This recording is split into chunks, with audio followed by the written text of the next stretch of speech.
దండ ప్రమాణం. హరే కృష్ణ దండవత్ ప్రణామ్. ఓం నమో భగవతే వాసుదేవాయ. ఓం నమో భగవతే వాసుదేవాయ. ఓం నమో భగవతే వాసుదేవాయ. శ్రీమద్ భాగవతము 4వ స్కందము 13వ అధ్యాయం.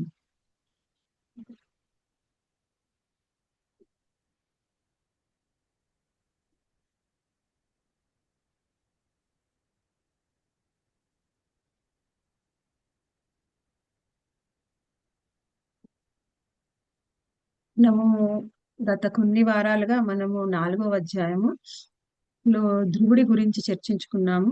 ధ్రువుడు భగవద్ధామం వెళ్ళిన తరువాత ఇప్పుడు మనకి వివరిస్తూ ఉన్నారు. ఆ తర్వాత ఏం జరిగింది ధ్రువుడు భగవద్ధామం వెళ్ళిన తర్వాత అని మనకి పరీక్షిత్ మహారాజ్ కాదు, విదురుడు మనకి మైత్రేయ మునిని ప్రశ్నిస్తూ ఉన్నారు. అందులో భాగంగా మనము ఈ రోజు ధ్రువ వంశజుల యొక్క వర్ణని మనము చర్చించుకోబోతున్నాం. ముందుగా మొదటి శ్లోకము సూత ఉవాచ. నిశమ్య కౌశారభినూపవర్ణితం ధ్రువస్య వైకుంఠ పదాధిరోహణం ప్రరూఢ భావో భగవత్యదోక్షజే ప్రష్టుం పునస్తం విదుర ప్రచక్రమే. హరే కృష్ణ. నిర్మోహ మాతాజీ, మీరు ఫస్ట్ శ్లోక తాత్పర్యం చదవండి.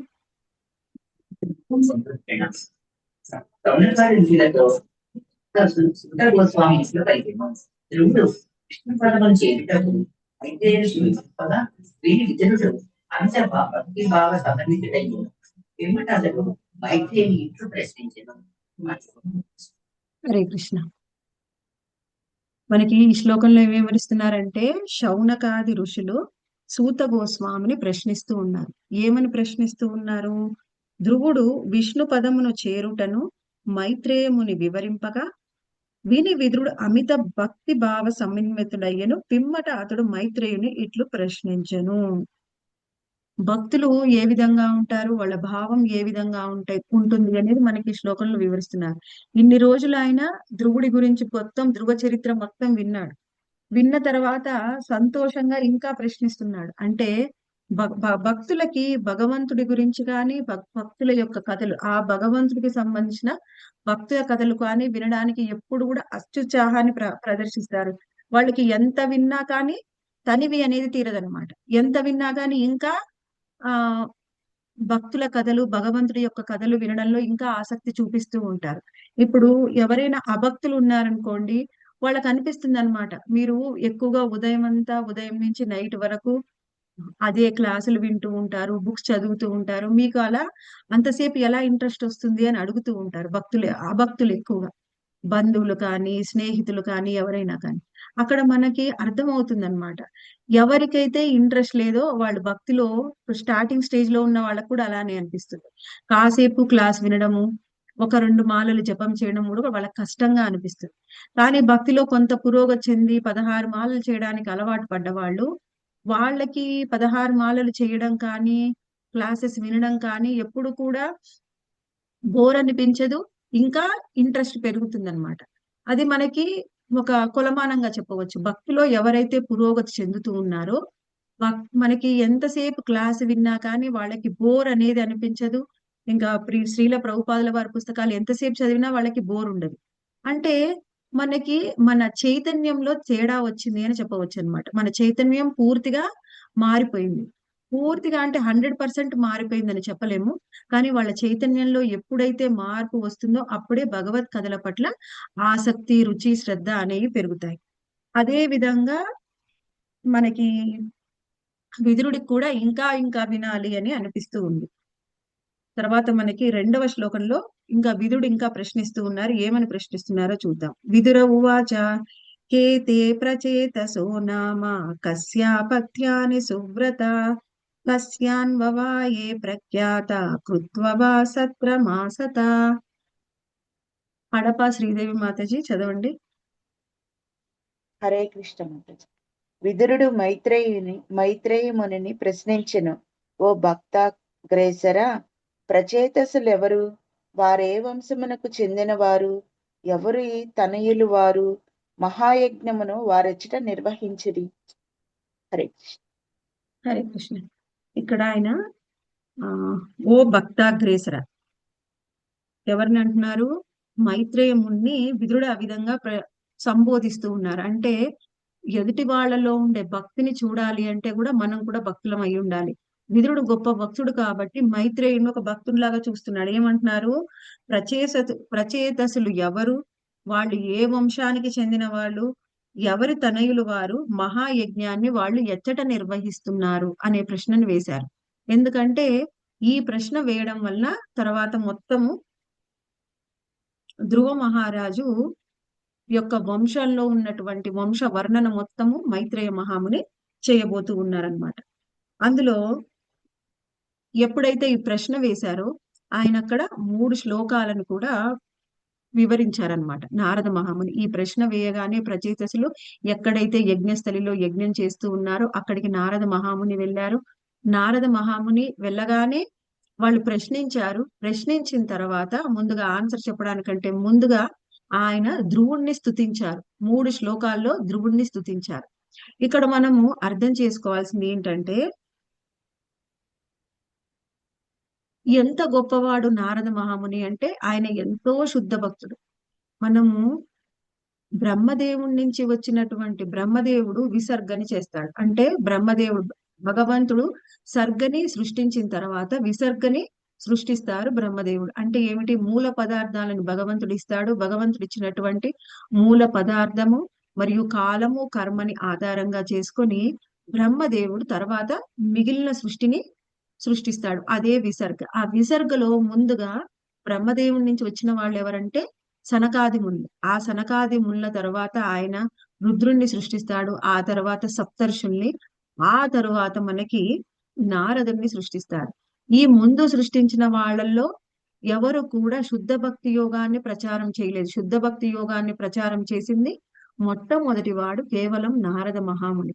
అటువంటి నారద మహాముని ఎప్పుడైతే ప్రచేతసుల దగ్గరికి వెళ్ళాడు, యజ్ఞస్థలికి వెళ్ళగానే ఆయనకు అవకాశం దొరికింది శుద్ధ భక్తుణ్ణి కీర్తించడానికి. అందుకని ధ్రువుణ్ణి కీర్తించాడు.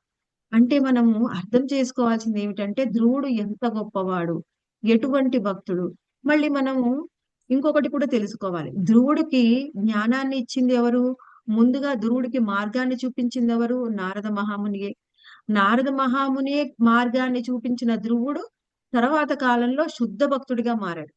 అంటే ఏంటి? నారద మహాముని ఎప్పుడు కూడా అనుకోలేదు ఈయన ఏం గొప్పవాడు, ఈయనకు మార్గం ఏం తెలియదు, చిన్న పిల్లవాడు, నేను వెళ్ళి ఆయనకి మంత్రోపదేశం చేశాను, ఆ తర్వాత వెళ్ళి ఆ నామాన్ని జపం చేశాడు, ఆ మంత్రాన్ని జపం చేశాడు కాబట్టి భగవంతుడి దర్శనం ఇచ్చాడు ఆయనకి.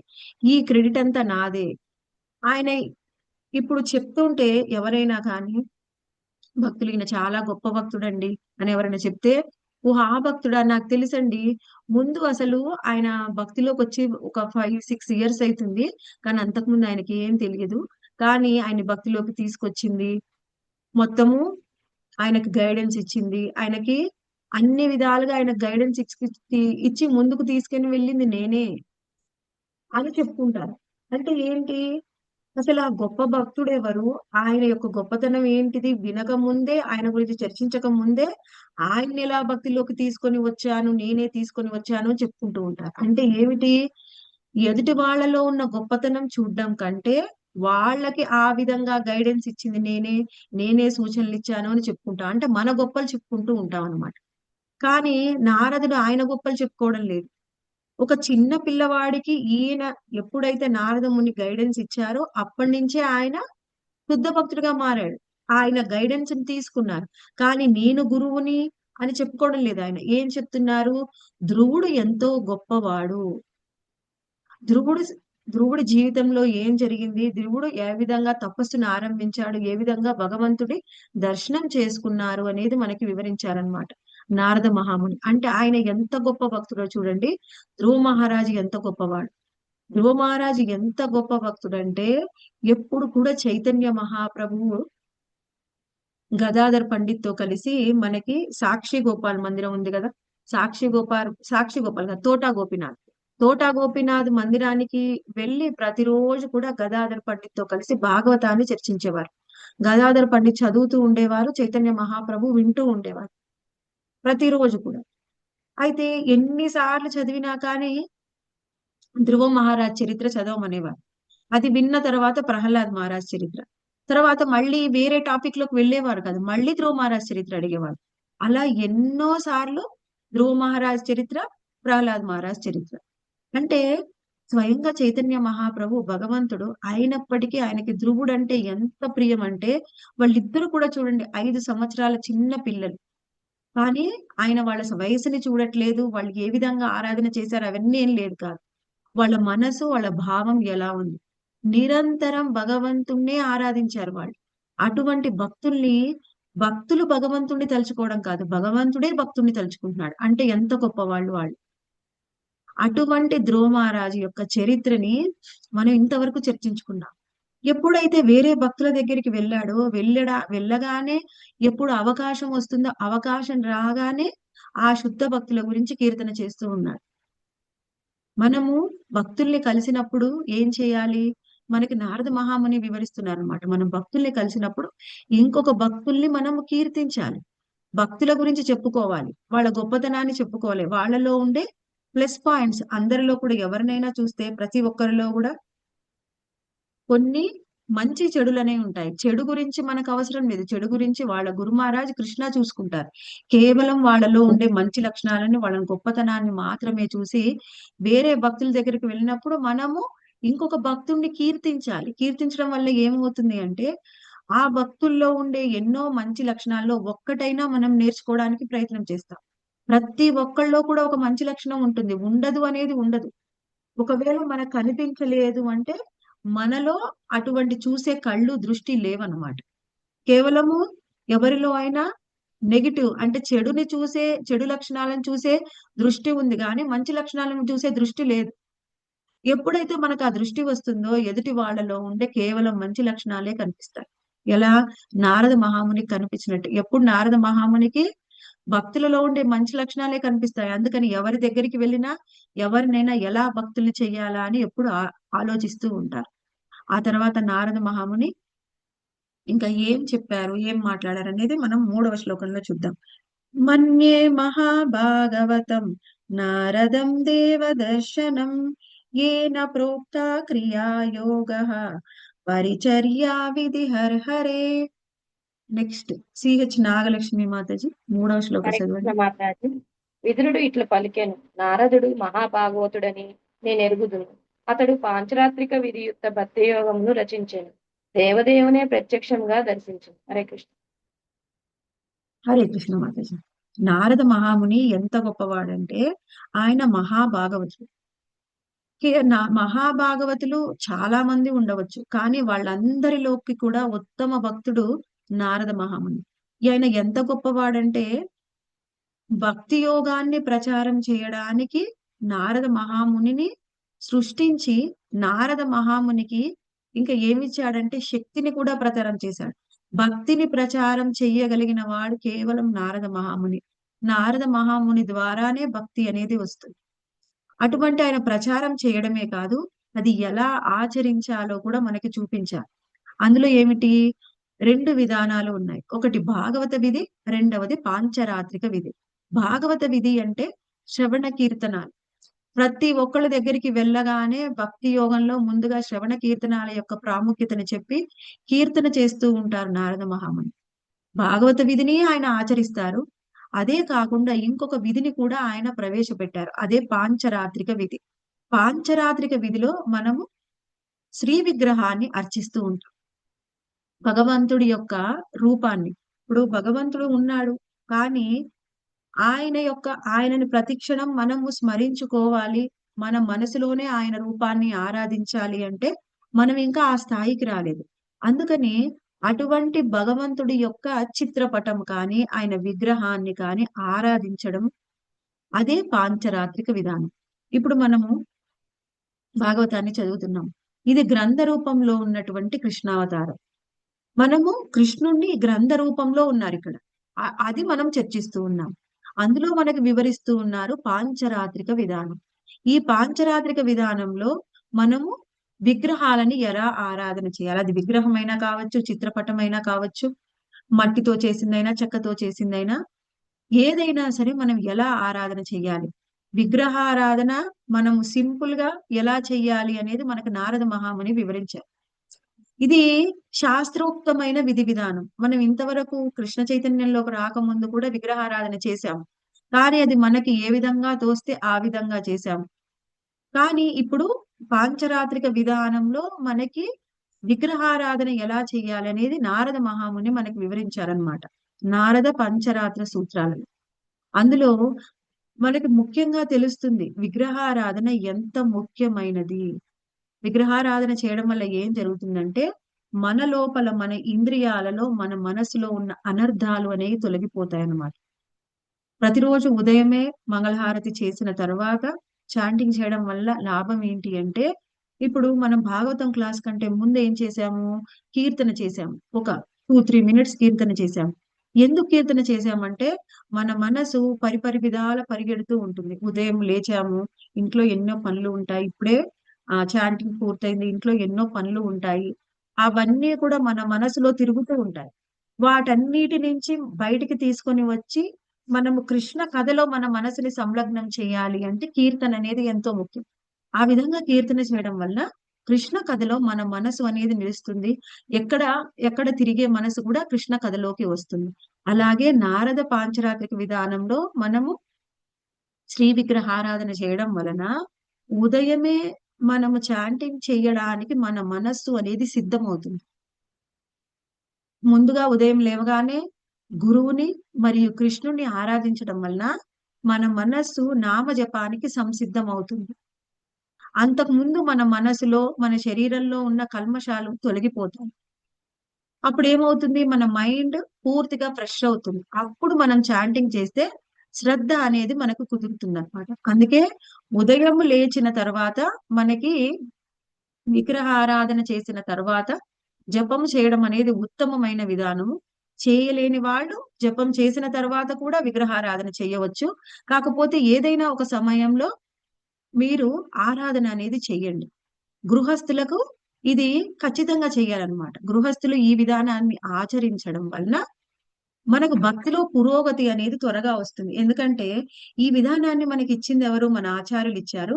దీన్ని శ్రీల ప్రభుపాదుల వారు మనందరికీ రికమెండ్ చేస్తున్నారన్నమాట. ఇది ప్రభుపాదుల వారు చెప్పింది. మనకి కొన్నిసార్లు అనిపిస్తుంది ఎవరైనా సరే చెప్పింది మనము చాలా ఈజీగా తీసుకుంటూ ఉంటాం. ఎప్పుడు కూడా అలా ఈజీగా తీసుకోకూడదు. ఆచార్యులు చెప్పింది ముఖ్యంగా మనం ఈజీగా తీసుకోవద్దు. ఆ విధానంలో ఆ ఆచరణ చేయడం వలన భక్తిలో పురోగతి అనేది వస్తుంది. ఇప్పుడు కొన్నిసార్లు మనకు అనిపిస్తుంది విగ్రహారాధన కంటే నామజపం చాలా ముఖ్యమని చెప్తున్నారు కదా, నామజపమే చేయవచ్చు కదా, నామజపం ముఖ్యమైందే, అతి ముఖ్యమైంది. అన్నిటికంటే ఎవరైతే భగవంతుడి యొక్క నామాన్ని జపిస్తారో, భాగవతాన్ని ప్రతిరోజు చదువుతారో అది చాలా ఉత్తమం. కానీ మనకి ప్రభుపాదుల వారు చెప్తున్నారు గృహస్థులు విగ్రహారాధన చెయ్యాలి అని. అంటే ఈ విధి విధానాన్ని ఆచరించడం వల్ల ఏం జరుగుతుందంటే భక్తిలో మన పురోగతి అనేది ఫాస్ట్ గా ఉంటుంది.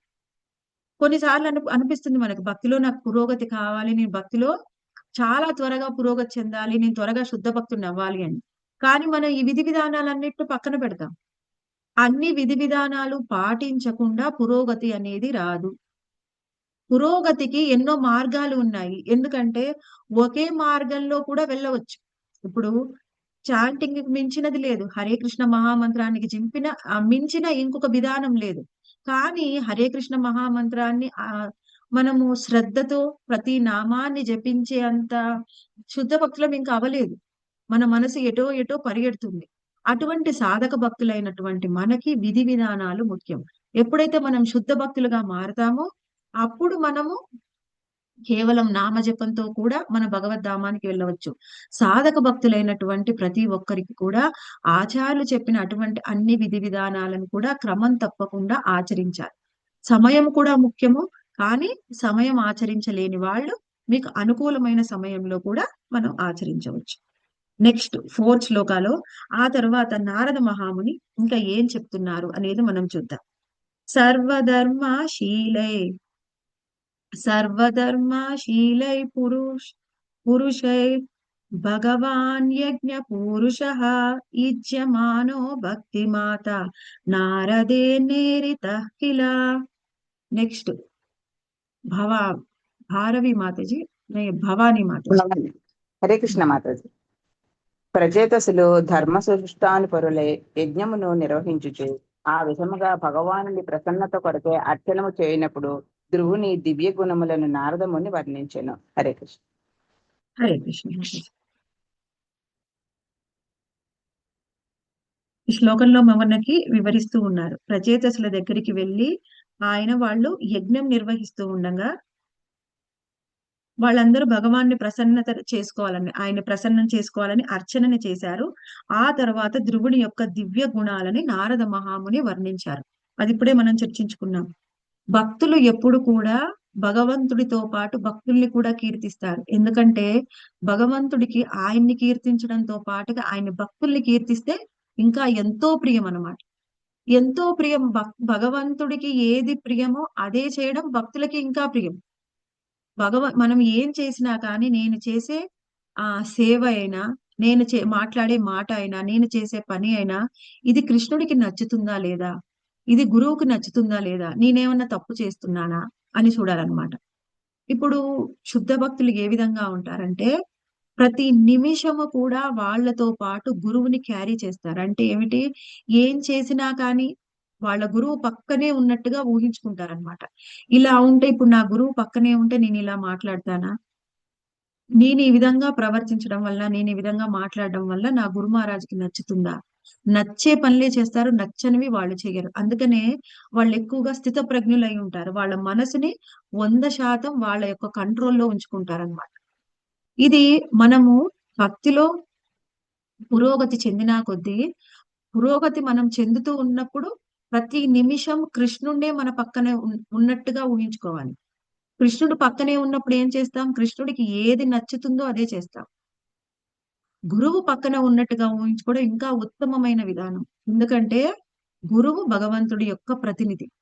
ఎప్పుడైతే గురువుని మనము ప్లీజ్ చేస్తామో, అంటే గురువునికి ఆనందాన్ని ఇస్తామో, ఖచ్చితంగా ఆటోమేటిక్ గా కృష్ణుడు కూడా ఆనందపడతాడు. ఈ విధంగా ధ్రువుణ్ణి కీర్తించడం వల్ల కృష్ణుడికి ఆనందం కలుగుతుంది అని నారద మహాముని ధ్రువుణ్ణి కీర్తిస్తూ ఉన్నారనమాట. నెక్స్ట్ శ్లోక 5th శ్లోకాలు. ఆ తర్వాత మనకి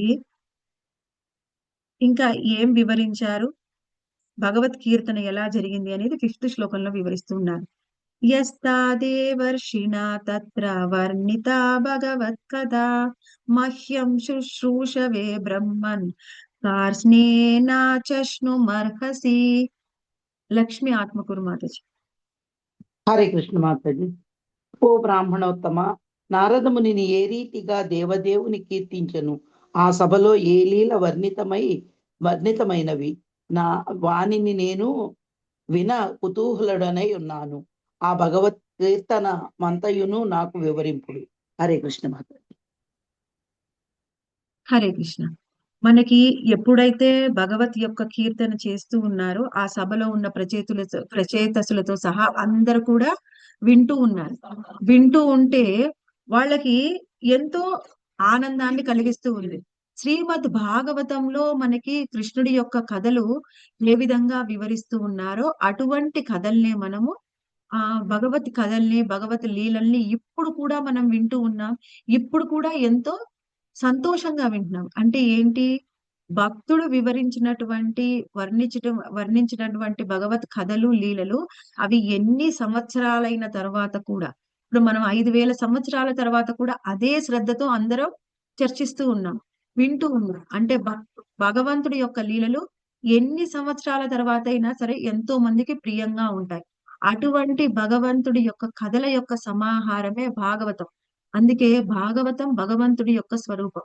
ఎవరైతే ఎంత శ్రద్ధగా భాగవతాన్ని చర్చిస్తూ ఉంటారో, చదువుతూ ఉంటారో, ఒక్కొక్కసారి భాగవతం ఎప్పుడు వినడమే కాకుండా అప్పుడప్పుడు మనం కూడా సొంతగా చదువుకోవాలి. చదువుకుంటే ఏమవుతుంది అంటే ఇంకా లోతుగా భాగవతాన్ని చర్చిస్తాం, లోతుగా భాగవతం అర్థమవుతుంది. మనకు అనిపిస్తుంది ఇంకా ఏముంటుంది మాతాజీ ఇందులో అర్థం కావడానికి, బాగానే అర్థం అవుతుంది కదా, మేము వింటూ ఉన్నాము, చర్చిస్తూ ఉంటే కూడా అర్థం అవుతుంది ప్రతి లైన్ బై లైన్, ఇంకా ఏముంది అనిపిస్తుంది. కానీ భాగవతం ఎప్పటికీ కూడా ఎవరికి పూర్తిగా అర్థం కాదు.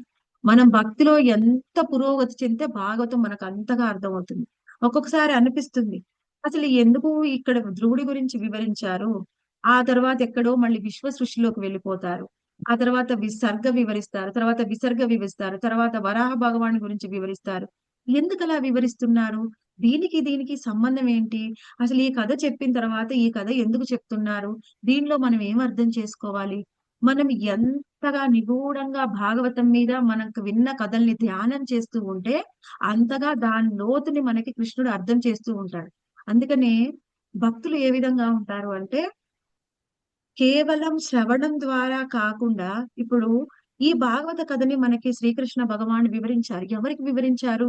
ముందుగా బ్రహ్మదేవుడికి వివరించారు. బ్రహ్మదేవుడికి వచ్చి, ఇప్పుడు మనం ఎలా జూమ్ మీటింగ్ లో జాయిన్ అయ్యి నేను చెప్తూ ఉన్నాను, మీరు వింటూ ఉన్నారు. అలా వచ్చి భగవంతుడు చెప్తూ ఉంటే బ్రహ్మదేవుడు విన్నారా?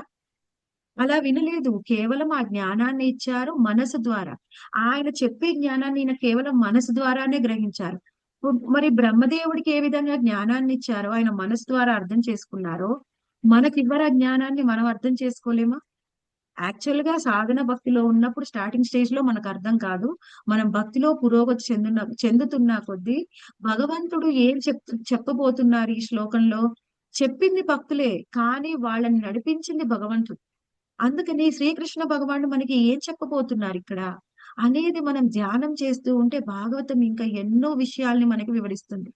కేవలం కథలొక్కటే కాదు, ప్రతి ఒక్క కథ వెనుక కూడా శ్రీకృష్ణ భగవాను యొక్క మనసు మనకు అర్థమవుతుందన్నమాట.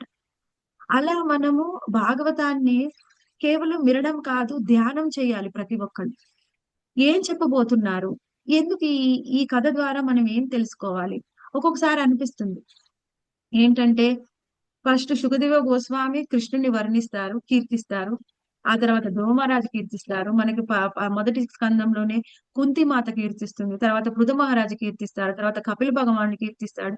ఎంతమంది కీర్తిస్తారు? ఎవరు కీర్తించినా అదే భగవంతుడి యొక్క నామము, ఆయన కథలు, తర్వాత ఇంకా గృహస్థులైతే వర్ణాశ్రమ ధర్మము అవే చెప్తూ ఉంటారు. మరి ఇంతమంది కీర్తనలు ఎందుకు ఇచ్చారు? ఎవరు చెప్పినా అదే కదా. వింటుంటే మనకు అనిపిస్తుంది ఎవరు చెప్పినా అదే, ఇంక ఏముంది ఇందులో వినడానికి. కానీ ఒక్కొక్కరు వాళ్ళ యొక్క సాధనని బట్టి, వాళ్ళ యొక్క భావాన్ని బట్టి భగవంతుని అర్థం చేసుకునే విధానంలో భేదం ఉంటుంది. ఇప్పుడు ఒక భక్తుడు కీర్తన విన్న తర్వాత ఇంకొక భక్తుడి యొక్క కీర్తన వింటే వాళ్ళ భావం ఏంటి అనేది మనకు అర్థం అవుతుంది అనమాట.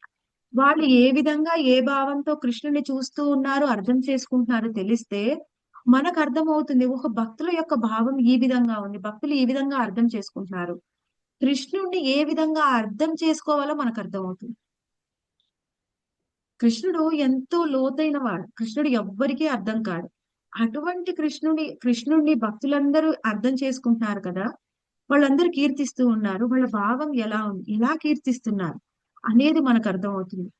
ఒక్కొక్కరు కృష్ణుడిని ఎలా చూస్తున్నారు, విశ్వాన్ని గురించి వివరిస్తూ ఉన్నప్పుడు, కృష్ణుడి యొక్క పాద పద్మాలను వివరిస్తూ ఉన్నప్పుడు వాళ్ళ భావం తెలిస్తే మనకు అర్థం అవుతుంది. ఎలా భక్తులు కృష్ణుడిని అర్థం చేసుకుంటారు, ఏ దృష్టికోణంలో చూస్తారు. అది చదివినా కొద్దీ, ధ్యానం చేసిన కొద్దీ మన యొక్క చేతనంలో పురోగతి అనేది వస్తుంది.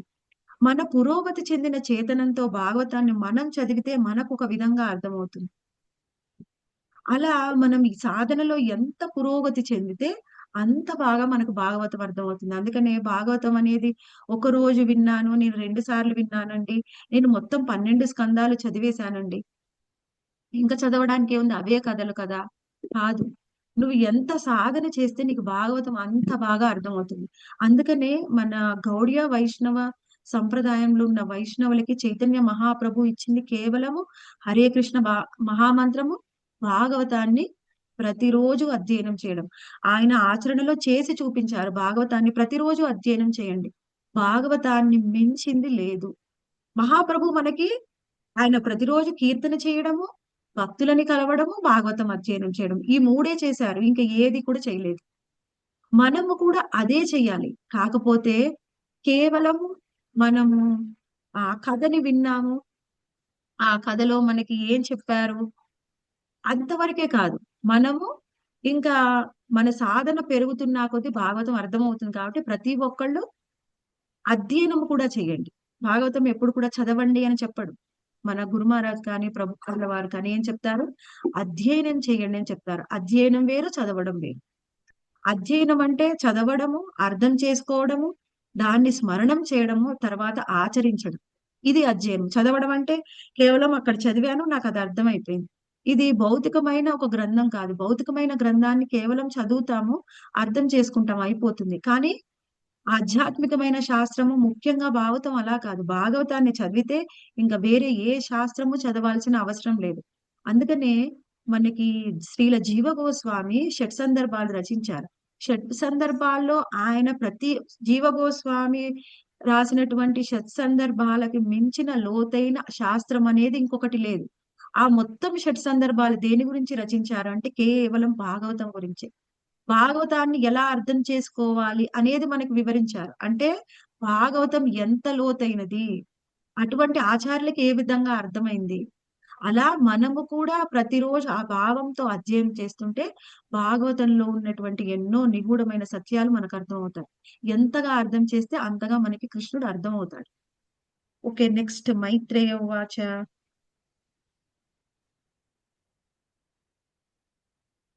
జనని మాతాజీ మీరు చదవండి 6th శ్లోక తాత్పర్యం. హరే కృష్ణ మాతాజీ. మైత్రేయుడిట్లు సమాధానం ఒసగెను. విదుర, ధ్రువుడు అడవికి పోయినప్పుడు అతని పుత్రుడగు ఉత్కలుడు తండ్రి యొక్క వైభవోపేతమగు సింహాసనమును అంగీకరింపగోరలేదు. బ్రాకెట్లో ఉంది కూడా చదవాల మాతాజీ. ఈ లోకము యొక్క సమస్త భూమండలమునకు పాలకుడైన వానికి ఉద్దేశింపబడినది. హరే కృష్ణ మాతాజీ. హరే కృష్ణ. ఇక్కడ మనకి ఏం వివరిస్తూ ఉన్నారంటే ధ్రువుడు ఎప్పుడైతే భగవద్ధామానికి వెళ్ళిపోయాడో ఆ తరువాత ఆయన యొక్క సింహాసనాన్ని ఆయన పుత్రుడైనటువంటి ఆయన పెద్ద పుత్రుడు ఎవరు అంటే ఉత్కలుడు. ఆ ఉత్కలుడు మామూలుగా తండ్రి తర్వాత సింహాసనాన్ని పొందడానికి అర్హత పొందినవాడు అయినప్పటికీ ఆయన సింహాసనాన్ని అంగీకరించలేదు. ఎందుకు అంగీకరించలేదు అనేది తర్వాత శ్లోకంలో మనకి వివరిస్తూ ఉన్నారు. 7వ శ్లోకము తర్వాత శ్లోకం కేసి సుజాత మాతాజీ. హరే కృష్ణ. పుట్టుక నుండి ఉత్కలుడు పూర్ణ సంతుష్టుడును ప్రపంచము పట్ల అనాసక్తుడును అయి ఉండెను. సమస్తము పరమాత్మని యందే నిలిచి ఉన్నట్లుగాను మరియు పరమాత్ముడు ఎల్లరి హృదయమునందు విరాజమానుడైనట్లుగాను గాంచగలిగినందున అతడు సమదర్శి అయి ఉండెను. హరే కృష్ణ మాతాజీ, ధన్యవాదాలు. హరే కృష్ణ మాతాజీ.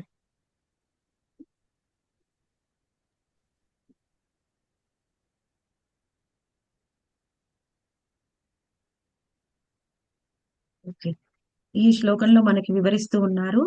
ఆ పుట్టుక నుండే ఉత్కలుడు పూర్ణ సంతుష్టుడు అంటే తన మనసులోనే ఆయన ఆనందాన్ని పొందుతున్నాడు అనమాట. ఆత్మానందాన్ని పొందుతున్నాడు. ప్రపంచం పట్ల అనాసక్తుడై ఉన్నాడు. ఆయన సమస్తము పరమాత్ముని యందే నిలిచి ఉన్నట్లుగాను మరియు పరమాత్ముడు ఎల్లరి హృదయమందు విరాజమానమైనట్లుగాను గాంచగలిగినందున అతడు సమదర్శి అయి ఉండెను. చాలా చాలా ముఖ్యమైన విషయాన్ని ఇక్కడ మనకి వివరిస్తూ ఉన్నారు. ఉత్కలుడు ఏ స్థాయిలో ఉన్నాడు, ఉత్కలుడు ఎలా ఉన్నాడు అంటే చాలా గొప్ప భక్తుడు. ఏ విధంగా? ఎవరిని చూసినా గాని వాళ్ళలో పరమాత్మనే చూస్తున్నాడు. ఏది చూసినా గాని అది పరమాత్మలోనే దర్శనం చేసుకుంటూ ఉన్నాడు. ఇది శుద్ధ భక్తులు, ఉత్తమ భక్తులకి ఇది ఉదాహరణ అన్నమాట. ఉత్తమ భక్తులు ఎలా ఉంటారు అంటే మన కళ్ళ ముందు ఎవరు కనిపించినా కానీ వాళ్ళలో ఉండే సాధారణమైన జీవుణ్ణి చూడరు. సాధారణంగా వాళ్ళని ఒక వ్యక్తి రూపంలో చూడరు. వాళ్ళలో ఉన్న పరమాత్మునే చూస్తారనమాట. వాళ్ళలో ఉండే పరమాత్మని చూసే స్థాయికి వెళ్ళిన భక్తులందరూ కూడా శుద్ధ భక్తులే అయి ఉంటారు.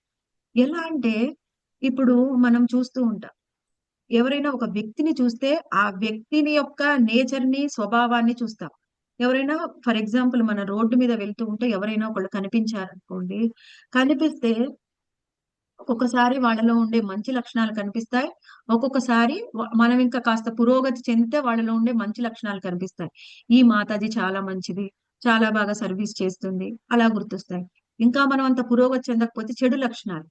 ఈ మాతాజీ ఇంతకు ముందు ఎవరో ఒక మాతాజీతోని గొడవ పెట్టుకుంది, ఈమె సరిగ్గా రాదు, ఈమె క్లాసులు సరిగ్గా జాయిన్ అవ్వట్లేదు, అది గుర్తొస్తాయి.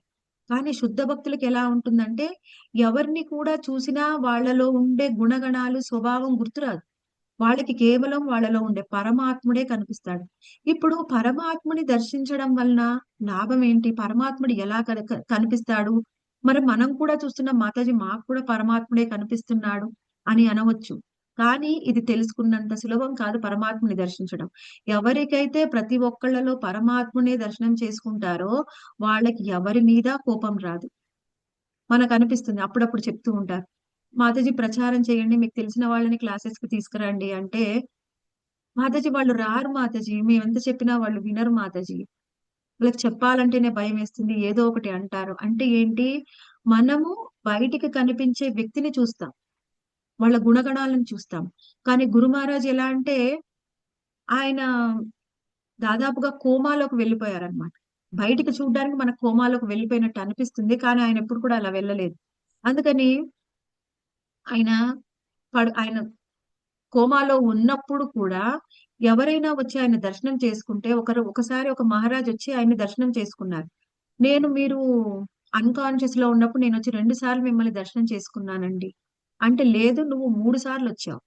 ఆయన మొత్తం ఆలోచించి అవును నేను 3 సార్లు వచ్చానని చెప్పాడు. అంటే వాళ్ళకి ఎప్పుడు కూడా వాళ్ళ చైతన్యము యాక్టివ్ గానే ఉంటుంది. ఇన్యాక్టివ్ గా వాళ్ళ చైతన్యం అనేది ఉండదు. ఎప్పుడు కూడా యాక్టివ్ గా ఉంటుంది. ఎవరిని చూసినా కానీ వాళ్ళలో ఉండే పరమాత్మని చూస్తారు. అందుకనే ఆయన ఐసీయూలో ఉన్నప్పుడు కూడా ఆ పక్కన బెడ్ వాళ్ళు ఎవరైనా వాళ్ళకి ఆరోగ్యం బాలేదు అనగానే గురు మహారాజ్ చెప్పేవాళ్ళు, మీరు ఒక భగవద్గీత తీసుకురండి, చాంటింగ్ మాలని తీసుకురండి, వాళ్ళకి ఇవ్వండి. కొన్నిసార్లు అయితే గురు మహారాజ్ చెప్పడానికి కూడా ఆయన నోట్లోంచి ఒక మాట కూడా బయటికి రావట్లేదు. అయినా సరే ఒక నర్సు వచ్చింది గురు మహారాజ్కి సెలైన్ అవి పెట్టడానికి. అయితే పక్కనే ఉన్న ఆయన సీనియర్ శిష్యులకు చెప్తున్నారు, పిలిచి నర్సుని చూపిస్తున్నారు. కానీ వాళ్ళకి ఏం చేయాలో తెలియట్లేదు. ఫస్ట్ అన్నమాట స్టార్టింగ్ లో తెలియలేదు, తర్వాత వాళ్ళకి అర్థమైంది అనుకోండి. స్టార్టింగ్ లో ఏం చేయాలి మహారాజ్ వాళ్ళకి అర్థం కావట్లేదు, ఏ చెప్పినా అర్థం కావట్లేదు. అందుకని బోర్డు తీసుకొచ్చారు, చూపించారు, please explain how to chant అనగానే అర్థమైంది అనమాట. హౌ టు చాంట్ అనగానే అర్థమైపోయింది. ఓకే, ఆ నర్సుకి చాంటింగ్ ఎలా చేయాలో నేర్పించమంటున్నారా? అవును అని చెప్పగానే అప్పుడు ఆ చాంటింగ్ ఎలా చేయాలో నర్సుకి నేర్పించేవాళ్ళు శిష్యులు. ఆయన మాట్లాడగలిగితే మాత్రం ఇంకా అసలు ఊరుకోరు. ఏ మతము ఏ కులం అనేది లేదు. ఎంతో మంది మనకు మలయాళీలు క్రిస్టియన్స్ గా ఉంటారు, ఎక్కువగా నర్సులుగా వాళ్లే ఉంటారన్నమాట, ఎక్కువగా హాస్పిటల్స్ లో. వాళ్ళందరికీ కూడా హరే కృష్ణ మహామంత్రాన్ని నేర్పించారు, వాళ్ళందరికీ మాలలు ఇచ్చారు. అందుకనే గురు మహారాజ్ ఎప్పుడైనా వెళ్తే హాస్పిటల్ కి వాళ్ళు వచ్చే వరకు కూడా ఆయన మళ్ళీ వాళ్ళు వస్తుంటే వాళ్ళందరూ కూడా బాధపడేవారు అనమాట. ప్రతి ఒక్కళ్ళకి కూడా డైరెక్ట్ కాంటాక్ట్ ఉండేది వాళ్ళతో. అది ఆత్మబంధం అన్నమాట, అది కేవలం భౌతికమైన బంధం కాదు. ఎవరైనా డాక్టర్ వస్తే ఒక పేషెంట్ దగ్గరికి ఏమడుగుతారు డాక్టరు? ఆ పేషెంట్ ని ఎలా ఉన్నారు అని అడగాలి. కానీ అలా కాదు, గురు మహారాజ్ ఫస్ట్ డాక్టర్ రాగానే ఎలా ఉన్నారని గురు మహారాజ్ మందలిచ్చేవారు. వాళ్ళు ఆశ్చర్యపోయేవారు అన్నమాట. మేము అడగాల మీరు అడుగుతున్నారు, మేము అడగాల మీరు అడగాల. అంటే ఆయన శరీరం ఎలా ఉంది అనే దాంతో ఆయనకు సంబంధం లేదు, కేవలం చైతన్యం ఎప్పుడు కూడా 100% యాక్టివ్ గా ఉండేది. ప్రతి ఒక్కరిని కూడా వాళ్ళలో ఉండే పరమాత్మని చూసేవారు, ఎలా వీళ్ళని కృష్ణ భక్తిలోకి తీసుకొని రావాలి. అదే ఆలోచన. మనకి అంత తపన ఉంటే మనకు తపన ఉంటే చాలు, మనం ఏం చెయ్యనవసరం లేదు. కృష్ణుడే వాళ్ళ మనసుని మారుస్తాడు. ప్రభుపాదుల వారు కూడా అలానే బాధపడ్డారు పాశ్చాత్య దేశాలకు వెళ్ళినప్పుడు. నన్ను ఎందుకు తీసుకొచ్చావు కృష్ణ ఇక్కడికి? వెళ్ళిన మొదటిలో ఆయన దిగగానే ఆయనకు అనిపించింది, ఎందుకు తెచ్చావు నన్ను ఇక్కడికి? ఏంటి ఈ ప్రపంచము, అందరూ ఇలా ఉన్నారు, నేను ఇక్కడికి వచ్చి ఏం చెయ్యాలి, నేను ఏం చెయ్యగలను అని అనుకున్నారన్నమాట. అప్పుడు ఆ తర్వాత ఆయన అన్ని చేయగలిగారు. మనం ప్రయత్నం చేస్తే కృష్ణుడు సహాయం చేస్తాడు. మనం ప్రయత్నమే చెయ్యకపోతే ఆయన ఎలా సహాయం చేస్తాడు? మనం ఫస్ట్ ప్రయత్నం అనేది చెయ్యాలి. అలా ప్రతి క్షణము కూడా ఆచార్యులు శుద్ధ భక్తులు ఎలా ఉంటారంటే ప్రయత్నం చేస్తూ ఉంటారు.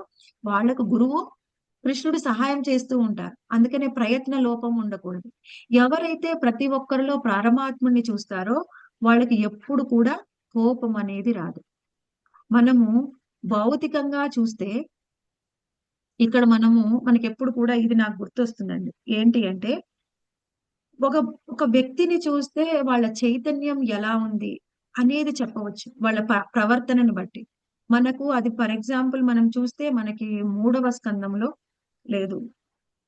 మూడవ స్కందం తర్వాత నాలుగవ స్కందం స్టార్టింగ్ లో మనకి దక్ష యజ్ఞం గురించి వస్తుంది. దక్ష యజ్ఞంలో దక్షుడు శివుడు వాళ్ళిద్దరిని చూస్తే వాళ్ళ చైతన్యంలో ఎంతో మార్పు ఉంటుంది. దక్షుడికి ఎప్పుడు కూడా ఆయన కళ్ళ ముందున్న ఉన్నటువంటి శివుడు గొప్ప భక్తుడిగా కనిపించలేదు. ఎందుకంటే ఆయన ఎలా ఉన్నాడు, పూర్తిగా ఒక రజోగుణంలో ఉండి కృష్ణుడి యొక్క సేవ చేస్తున్నాడు. కానీ పూర్తి యొక్క రజోగుణం, బ్రహ్మదేవుడు ఆయనకి ఇచ్చిన సేవనే, కానీ భావం ఏ విధంగా ఉంది అంటే పూర్తిగా రజోగుణం. అందుకని ఆయన ఏం చేస్తున్నాడు, నేను ఎంతో సేవ చేస్తూ ఉన్నాను, ఆ నాకు ఇచ్చారు ఏ విధంగా మొత్తం సంతానాన్ని వృద్ధి చేయమని, ఈ మొత్తం విశ్వాన్ని కూడా సంతానంతో నింపమని. నేను ఎంత బాగా సేవ చేస్తూ ఉన్నాడు దక్షుడు. ఆ విషయంలో దక్షత కలిగిన వాడు, అందుకే ఆయనకి దక్ష ప్రజాపతి, ఆయనకు దక్షుడు అనే పేరు వచ్చింది. దక్షత కలిగిన వాడు అనమాట. అంటే ఆయనకిచ్చిన సేవని చెయ్యగలడు. కానీ భావం ఎలా ఉంది అంటే నేను మాత్రం గొప్పవాడిని, నేను బాగా చేస్తున్నా. అందుకని ఆయనకి శివుడు ఎప్పుడు కూడా తపస్సు చేస్తూ ఉంటే ఆయనలో ఒక గొప్పతనం ఆయనకి కనిపించలేదు.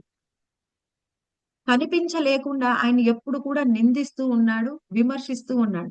ఆ నిందకి విమర్శ కారణం ఏమిటి? ఎదుటి వ్యక్తిలో ఉన్నటువంటి శివుల్లో ఆయన పరమాత్ముని, కృష్ణుణ్ణి చూడలేకపోతున్నాడు. ఏం చూస్తున్నాడు?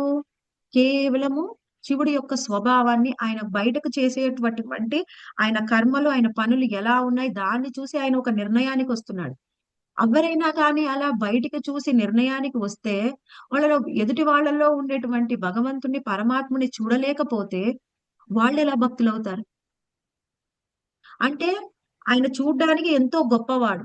ఎవరైతే భౌతికంగా ఉన్నత స్థాయిలో ఉంటారో, ఉన్నత స్థితిలో ఉంటారో వాళ్ళు ఎదుటి వ్యక్తిలో ఉన్నటువంటి గొప్పతనాన్ని చూడలేరు. అందరూ అలా ఉండరు. కానీ ఎక్కువగా రజోగుణంలో, తమో గుణంలో ఉన్నటువంటి వాళ్ళకి ఎదుటి వ్యక్తిని ఆ రజోగుణంలో, తమో గుణంలోనే చూస్తారు. నేను చాలా గొప్పవాడిని, నేను చాలా గొప్ప జాబ్ చేస్తున్నాను, నేను ఎన్నో లక్షలు సంపాదిస్తున్నాను.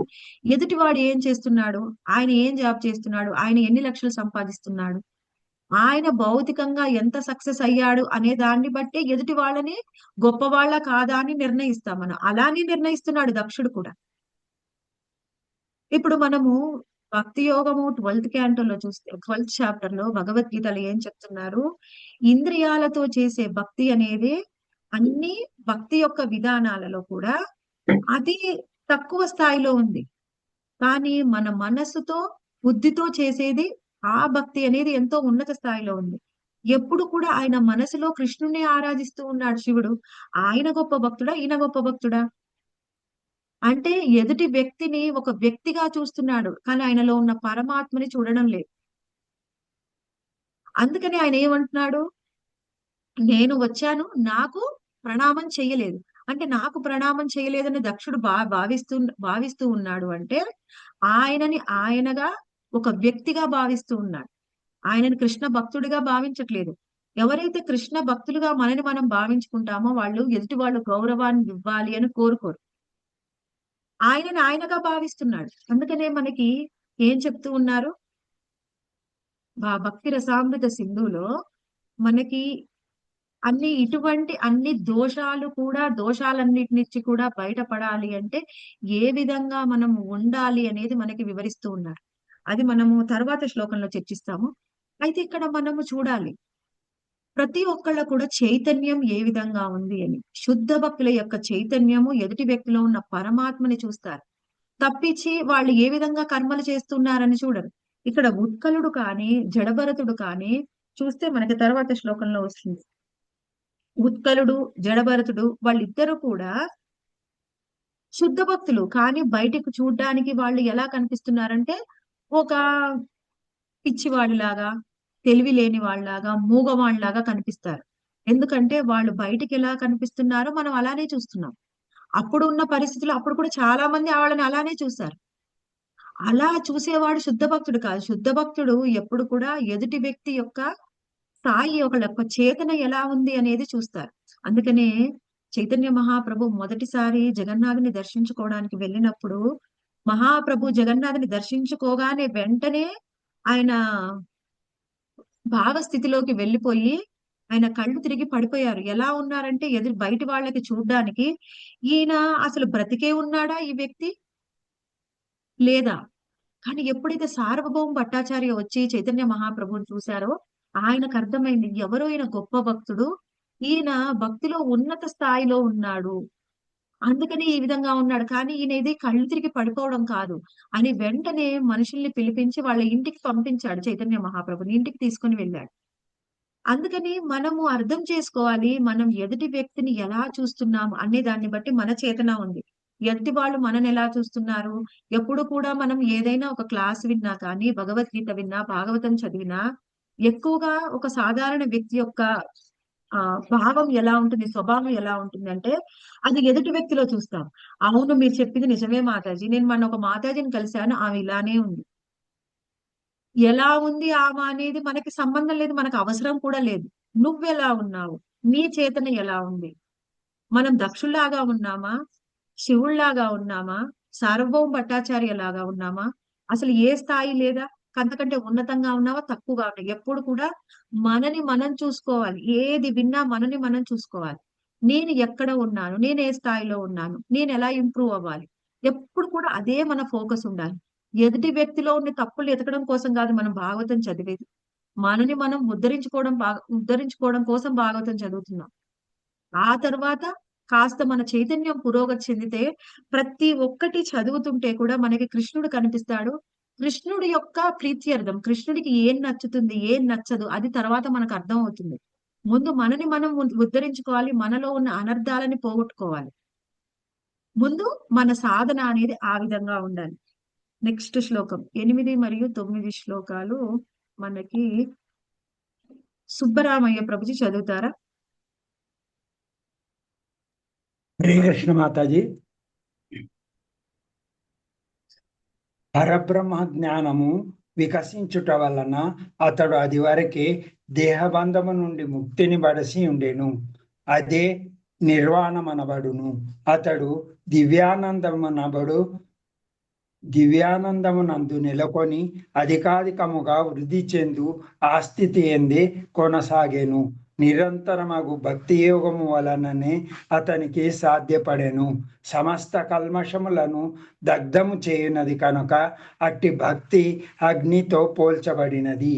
సతతము స్వరూప స్థితిలో నిలిచిన అతడు భగవంతుని తప్ప అసత్యమును గాంచగా భక్తియుత సేవా తత్పరుడయ్యెను. హరే కృష్ణ మాతాజీ. హరే కృష్ణ ప్రభుజీ. ఈ శ్లోక చాలా చాలా ఇంపార్టెంట్. ఎవరైనా వినేవాళ్ళు శ్రద్ధగా వినండి. మనం ఆచరించవలసినటువంటి ఈ శ్లోకము. ఎందుకంటే ఉత్కలుడి యొక్క స్థితిని మనకు వివరిస్తూ ఉంది. మనం మొత్తం భాగవతం చదివిన తర్వాత మనము ఆచరణ ఏ విధంగా ఉండాలి, మనం ఆచరించడం వల్ల మనకు పొందే లాభం ఏమిటి అనేది కూడా మనకి ఈ శ్లోకంలో వివరిస్తూ ఉన్నారు. మనకి ఉత్కలుడు ఏ విధంగా ఉన్నాడు అంటే పూర్తిగా దేహబంధం నుంచి ఆయన విముక్తిని అనేది పొందాడు. దేహబంధం అనేది లేదు, దేహంతో ఆయనకి బంధం లేదు. మనం ఉదాహరణగా చూస్తే ఉత్కలుడు, జడభరతుడు, వాళ్ళకి దేహంతో బంధం లేదు. అందుకనే వాళ్ళని ఎవరైనా తిట్టినా కానీ, వాళ్ళు ఎవరైనా ఏమైనా అన్నా కానీ వాళ్ళు స్పందించే వాళ్ళు కాదు. వాళ్ళకి వాళ్ళ సవతి తల్లులు ఎవరైనా పాసిపోయిన అన్నం పెట్టినా కానీ వాళ్ళు పట్టించుకునే వాళ్ళు కాదు. వాళ్ళకి అసలు ఎవరు దేహానికి ఏమంటున్నారు అనే భావనలో లేరు. ఎప్పుడైతే మనని ఎవరైనా ఏమన్నా అన్నప్పుడు మన కోపం వస్తుంది అంటే ఏమిటి? ఇప్పుడు మన పిల్లల మీద అవసరమైనప్పుడు కొన్ని విషయాల్లో మనము భర్తతో కానీ, ఈ కుటుంబ సభ్యులతోని, బయటి వాళ్ళతోని కానీ మన ఒపీనియన్ చెప్పవచ్చు. అవసరమైనప్పుడు ఆర్గ్యూ కూడా చెయ్యవచ్చు. అందులో తప్పు లేదు. కానీ మనని ఎవరైనా ఏమన్నా అన్నప్పుడు మనకు కోపం వస్తుంది అంటే మనం ఇంకా పూర్తిగా దేహ బంధాన్ని నుంచి బయటపడలేదు. నేను ఈ దేహము, నేను అంటే నా అహంకారము అనే ఆ ఉపాధిలోనే ఉన్నాం కాబట్టి మనకి కోపం అనేది వస్తుంది. ఎవరైతే దాని నుంచి విముక్తి అనేది వస్తుందో వాళ్ళ కోపం రాదు. ఇక్కడ మనం అర్థం చేసుకోవాలి. అటువంటి స్థితిలో ఉత్కలుడు లేడు. ఆయన ఏ విధంగా ఉన్నాడు? ఆయన ముక్తిని పొందాడు, నిర్వాణాన్ని పొందాడు, దివ్యానందాన్ని పొందాడు అని చెప్తున్నారు. ఇక్కడ మనము ఇది జ్ఞాన యోగానికి సంబంధించి ఇక్కడ వివరిస్తూ ఉన్నారు. కానీ ఆయన పూర్తిగా దివ్యానందాన్ని కలిగి ఉన్నారు. పూర్తిగా దివ్యానందాన్ని. ఆ దివ్య ఆనంద స్థితి అనేది ఎలా వచ్చింది? భక్తి యోగం వలన వచ్చింది అని చెప్తున్నారు. ఆ తర్వాత ఏమన్నారు? సమస్త కల్మషలములను దగ్ధము చేయనది కనుక అట్టి భక్తి అగ్నితో పోల్చబడినది. సమస్త కల్మషాలని దగ్ధం చేస్తుంది భక్తి. అందుకని భక్తి అనేది అగ్నితో సమానమైనది. అగ్ని అనేది తన పర భేదాలు ఉండవు అగ్నికి. అగ్నిలో ఇప్పుడు మీరు ఎక్కడైనా ఒక ఫ్యాక్టరీ కానీ, ఒక ఇల్లు కానీ పెద్దది ఏదైనా తగలబడుతుంది అనుకోండి, చూడండి. అగ్ని నుంచి తప్పించుకోగలిగింది ఏది ఉండదు. అన్ని తగలబడిపోతాయి. ఇది అది అనేది లేదు. అగ్ని కాల్చేయలేనిది అనేది ఏదీ లేదు. అందుకని అగ్నికి దూరంగా ఉండాలి. అగ్నికి దగ్గరగా వెళ్తే అది దాని స్వభావాన్ని చూపిస్తుంది. చిన్న పిల్లవాడు వెళ్ళినా అగ్నిలో చెయ్యి పెడితే కాలుతుంది. చిన్న పిల్లవాడు కదా అని కాల్చకుండా ఉండదు. అగ్ని యొక్క స్వభావం తన దగ్గరికి ఏది వస్తే దాన్ని కాల్చి బూడిద చేస్తుంది. అటువంటిదే భక్తి కూడా. భక్తి అనేది ఏం చేస్తుందంట? సమస్త కల్మషములను దగ్ధము చేయునది కనుక అట్టి భక్తి అగ్నితో పోల్చబడినది. సమస్త కల్మషాలని కూడా దగ్ధం చేస్తుంది భక్తి. అటువంటి భక్తి అనేది ఎంతో ఉన్నతమైనది. ఆ భక్తిలో కూడా మనకు వివరించిన మార్గాలు నవవిధమైన భక్తి మార్గాలు. వాటిలో కూడా చైతన్య మహాప్రభు మనలాంటి సాధక భక్తులకి, కలియుగంలో ఉన్నటువంటి సాధక భక్తులకి, వేరే యుగాల వాళ్ళకి ఇంకా శక్తి సామర్థ్యాలు ఉన్నాయి, వాళ్ళు ఏదైనా చెయ్యగలరు, వాళ్ళకి ఆ శక్తి సామర్థ్యాలు ఉన్నాయి. కలియుగంలో ఉన్నటువంటి మనలాంటి వాళ్ళకి ఏ సామర్థ్యము లేదు. మనకున్న గొప్ప శక్తి ఎటువంటిది అంటే జ్ఞానము, గొప్ప తెలివితేటలు, శక్తి ఎటువంటివి అంటే ఒక్కొక్కసారి ఎవరైనా వచ్చి సడన్ గా మన ఫోన్ నెంబర్ ఎంత అంటే, ఫోన్ నెంబర్ కావాలి అంటే ఫోన్ లో చూడాలి. మన ఫోన్ నెంబర్లని మన ఫోన్ లోనే చూస్తాం. అటువంటి వాళ్ళు చాలా గొప్ప వాళ్ళు చాలా మంది ఉన్నారు. ఒకప్పుడు నేను కూడా అలానే ఉండేదాన్ని. ఫోన్ నెంబర్ అడిగితే ఫోన్ నెంబర్ కూడా చెప్పలేని స్థితి. నాకు ప్రభుజీ నెంబర్ తప్ప ఎవరి నెంబర్ గుర్తుండదు. తర్వాత కొన్ని రోజులు ప్రాక్టీస్ చేసి నా నెంబర్ నేను గుర్తుంచుకున్నాను అనమాట. అటువంటి గొప్ప వాళ్ళం మనం. ఈ భౌతికమైన లోకంలో ఏం చెయ్యగలము అంటే ఏదీ చెయ్యలేము. మన లాంటి వాళ్ళ కోసము కృష్ణుడు స్వయంగా కృష్ణుడే చైతన్య మహాప్రభువు లాగా వచ్చి మన కోసము మన మీద కరుణ చూపించి ఔదార్య రూపంలో వచ్చారు. కృష్ణుడికి కంటే ఎన్నో వేల రెట్ల ఔదార్యం చైతన్య మహాప్రభువుకు ఉంది. చైతన్య మహాప్రభుకి ఎంత ఔదార్యం అంటే జగాయి మదాయి లాంటి వాళ్ళని కూడా కేవలం హరే కృష్ణ మహామంత్రం ద్వారా ఉద్ధరించగలరు. అంత ఔదార్యం. ఎందుకంటే కలియుగంలో ఉన్న వాళ్ళందరూ కూడా అలాంటి వాళ్ళే. కేవలము హరే కృష్ణ మహామంత్రాన్ని జపించు, కీర్తించు, నీకు కావాలంటే చప్పట్లు కొట్టు, లేకపోతే నృత్యం చేయి, నువ్వు ఏదైనా చెయ్యి, నీలో ఉన్నటువంటి అన్ని అనర్థాలని తీసేస్తాను అని చెప్తున్నాడు. అందుకే శిష్టార్థకంలో చేతోదర్పణ మార్జనం భవ మహాదావాగ్ని నిర్వాపణం శ్రేయో కైరవ చంద్రికా వితరణం విద్యావధు జీవనం. అందులో మనకి ఏం చెప్తున్నారు? నీ మనస్సు అనే అద్దం మీద పట్టినటువంటి ఆ కల్మశాలని, అనర్థాలు అనే దుమ్ముని మనం ఏం చేయాలి? భవ మహాదావాగ్ని నిర్వాపణం. అటువంటి దుమ్ముని, దావాగ్ని, ఈ భవసాగరంలో ఉండే ఈ దావాగ్ని మొత్తాన్ని కూడా తీయగలిగింది, మనకి మంచి చేసేది, మనకి జ్ఞానాన్ని ఇచ్చేది కేవలం హరే కృష్ణ మహామంత్రం. అంతకు మించిన మంత్రం అనేది ఇంకొకటి లేదు.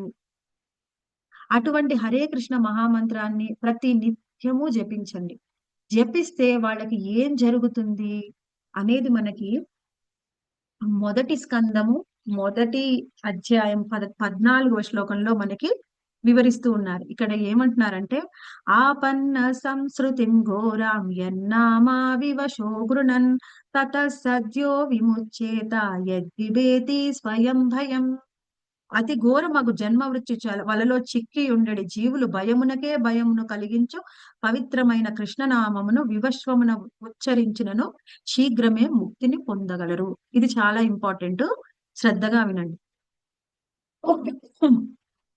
ఎందుకంటే ఇవి ఇలాంటి శ్లోకాలు, ఈ భావం ఏమిటి అంటే, ఒక్కటి మనం శ్రద్ధగా విని మన మనసులో ధ్యానం చేస్తే, స్మరణం చేస్తే మన జీవితం మారిపోతుంది. అందుకని ఇంపార్టెంట్ వచ్చినప్పుడు అప్పుడప్పుడు అలా చెప్తూ ఉంటాను, శ్రద్ధగా వినండి అని. ఇక్కడ ఏమంటున్నారు? అతి ఘోరమైన జన్మ మృత్యు వలలో చిక్కి ఉండడి జీవులు భయమునకే భయాన్ని కలిగించు. భయాన్ని కలిగించడం ఏంటి? భయం ఏంటి? అసలు మాకు భయమే లేదు మాతాజీ, కృష్ణ చైతన్యంలోకి వచ్చినాక మాకు భయమే లేదు, అసలు దేనికి భయం కావట్లేదు అని అంటున్నారు. కావాలంటే అది కేవలం బయటికి మాత్రమే. 100% భయం లేదు అనేది కాదు. మనకి ఎంతో భయం, ప్రతి విషయంలో భయం. మాతాజీ 1 రౌండ్ చాంటింగ్ తీసుకోండి అంటే మాతాజీ ఇప్పుడైతే బానే ఉంది, ఎప్పుడైనా కుదరకపోతే, మరి కొన్ని రోజులైన తర్వాత నా ఆరోగ్యం బాగోకపోతే అప్పుడు ఎలా చేస్తాను? అందుకే నాకు శిక్షా ప్రోగ్రామ్ వద్దు మాతాజీ, నేను కేవలం చాంటింగ్ చేస్తాను. అంటే మనకి భయం, నేను ఫ్యూచర్ లో నేను ఒక మాల కాకుండా ఒక మాలైనా చెయ్యగలనా లేదా అని, ప్రతిదీ భయమే. మాతాజీ ఇప్పుడు నేను క్లాస్ వింటున్నాను, లేట్ అవుతుందేమో, ఇప్పుడు వంట చేయడానికి లేట్ అవుతుందేమో అని భయం. మా పిల్లలు ఎక్కడో ఉన్నారండి, ఇక్కడో జరిగింది, అక్కడంటే ఏదో హెల్త్ బాగాలేదంట, ఏం జరుగుతుందో మా అబ్బాయికి భయం. మా అమ్మాయికి మంచి సంబంధం వస్తుందో లేదో, మా అమ్మాయికి మా అబ్బాయికి మంచి ఉద్యోగం వస్తుందో లేదో, ప్రతి చిన్న విషయానికి మనకు భయమే. హాస్పిటల్కి వెళ్తే డాక్టర్ ఏం చెప్తాడో భయం. నిమిషం కూడా మనం భయంలోనే బ్రతుకుతున్నాం. భయం లేదు అని చెప్పుకోవడం, భయం లేదు అని అనుకోవడం ఒక అపోహ మాత్రమే. నిమిషం భయంలోనే మనం బ్రతుకుతున్నాం. అయితే ఇక్కడ ఏం చెప్తున్నారు? అతి ఘోరమగు జన్మ మృత్యు వలలో చిక్కబడి ఉండి జీవులు భయమును కలిగించి పవిత్రమైన కృష్ణ నామమును, ఎవరైతే కృష్ణ నామాన్ని జపిస్తారో ఆ కృష్ణ నామం ఏ విధంగా ఉంటుందంటే భయాన్ని కలిగిస్తుందంట. కృష్ణుడు ఎంతో గొప్పవాడు. అటువంటి కృష్ణుడి యొక్క స్వయం ఆయన యొక్క నామరూపం. కృష్ణుడు నామరూపంలో వచ్చారు, హరే కృష్ణ మహామంత్రం రూపంలో. కృష్ణుడికి ఆయన నామానికి ఎటువంటి భేదము లేదు. ఎవరైతే కృష్ణుడికి కృష్ణనామానికి భేదం ఉందని తలుస్తున్నాం కాబట్టే మనం ఏం చేస్తాము, చాంటింగ్ చేస్తుంటే ఏదో ఆలోచిస్తూ ఉంటాము, ఏదో పని వచ్చిందని ఆ పని చేస్తాము, ఈ పని చేస్తాము, మాట్లాడుతూ ఉంటాం. ఎందుకు అంటే 100% కృష్ణనామంలో కృష్ణుడు ఉన్నాడు అనే మనకు 100% ఆ శ్రద్ధ లేదు, ఆ నమ్మకం లేదు కాబట్టి. ఎవరికైతే కృష్ణనామంలో కృష్ణుడు ఉంటే మనం ఆ విధంగా చెయ్యం. ఎవరైనా మీ కళ్ళ ముందు వచ్చి ఇప్పుడు కృష్ణుడు ప్రత్యక్షం అయ్యాడు అనుకోండి, ఏం చేస్తారు? మీరు భాగవతం క్లాసులు వింటారా, కృష్ణుడితో మాట్లాడతారు? ఏం చేస్తారు మాతాజీ?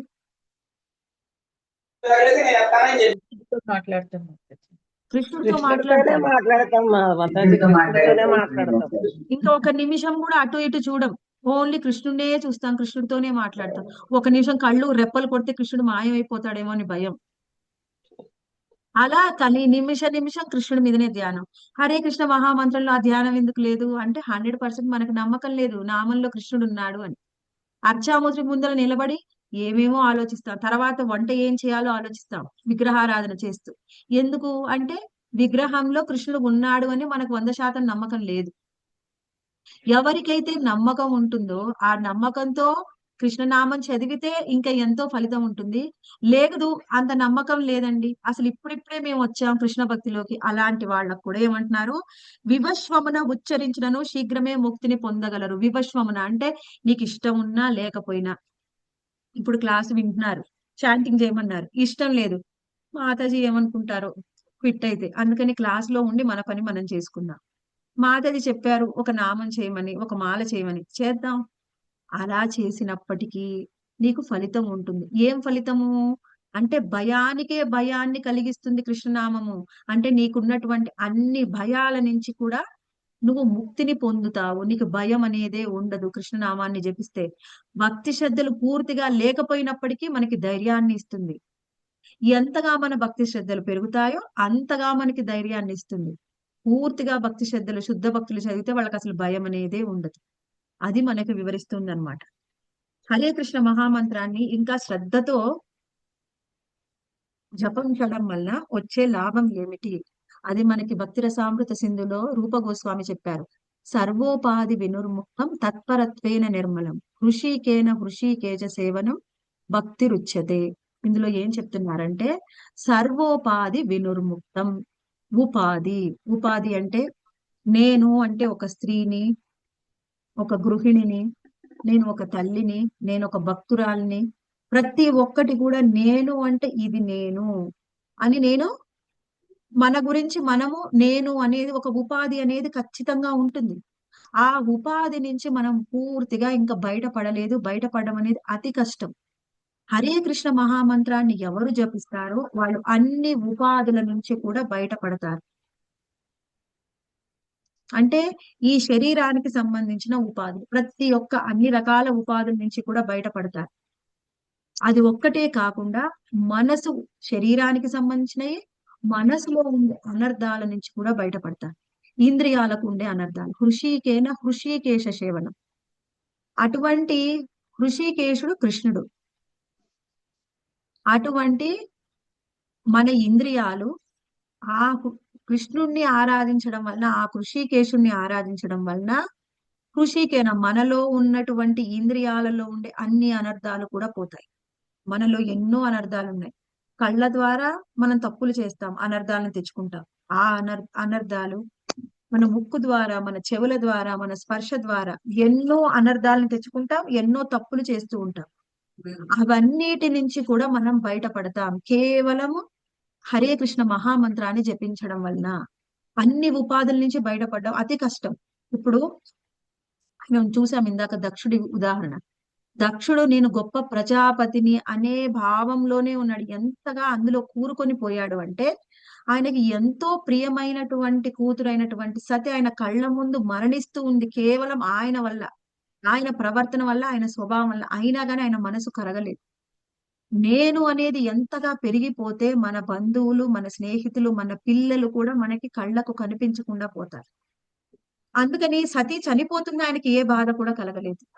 అటువంటి అటువంటి భావన మనకి అది బయటపడడం మన అతి కష్టం అండి. కానీ కేవలం హరే కృష్ణ మహామంత్రాన్ని జపించడం వలన అన్ని రకాల ఉపాధుల నుంచి కూడా బయటపడతాం. మనసులో ఉండే అనర్థాలు కూడా తొలగిపోతాయి. ఇక్కడ మనకి వివరిస్తున్నారు. అంతేనా మాతాజీ? ఇంకా ఏం పొందుతాం హరే కృష్ణ మహామంత్రం ద్వారా? అదే విషయాన్ని మనకి బిల్వమంగళ ఠాకూర్లు, మనము 2 years బ్యాక్ పురుషోత్తం మంత్ వచ్చింది. ఆ పురుషోత్తం మంత్ లో మనం ఏం చేశాము, ప్రతి ఒక్కళ్ళం కూడా చౌరాష్టకాన్ని జపించాం. ప్రతిరోజు కూడా మననం చేసుకున్నాము, ప్రతిరోజు కూడా ప్రతిరోజు పాడాము. ఆ చౌరాష్టకంలో బిల్వమంగళ ఠాకూరు చిన్న పద్యంలో ఎంతో అర్థాన్ని మనకి వివరిస్తున్నారు అనమాట. కృష్ణ నామము, కృష్ణుడి యొక్క గొప్పతనము ఎంత గొప్పది అంటే, ఆయన ఏమంటున్నారు, వ్రజే ప్రసీతం నవనీత చోరం గోపాంగనానాంచ దుకుల చోరం. అంటే ఏమంటున్నారు, వ్రజే ప్రసీదం, వ్రజవాసులు అందరూ కూడా నిన్నే స్మరిస్తూ ఉంటారు. అటువంటి నువ్వు ఎవరివి అంటే, నువ్వు ఒక చోరుడివి, ఒక దొంగవి. నువ్వు ఏం దొంగతనం చేశావు అంటే, గోపికల యొక్క వస్త్రాలను దొంగతనం చేశావు. ఇంకా నువ్వేం దొంగతనం చేస్తావు అని ఆయన వివరిస్తున్నారన్నమాట. ఇక్కడ ఏమంటున్నారంటే, యదీయనామాపి హరత్వశేషం గిరి ప్రసాదానపి పాపరాశిన్.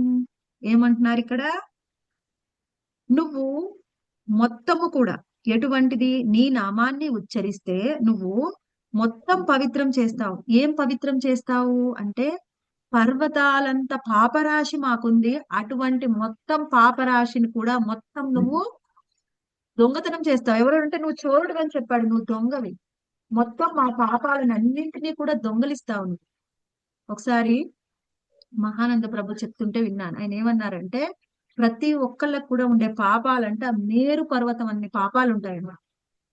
అన్ని పాపాలు ఉంటాయి మనకి. మనం విన్నాం మేరు పర్వతం ఎంత గొప్పది అని. అటువంటి మేరు పర్వతం ఎంత రాసి అంత పాపాలు మనకున్నాయి.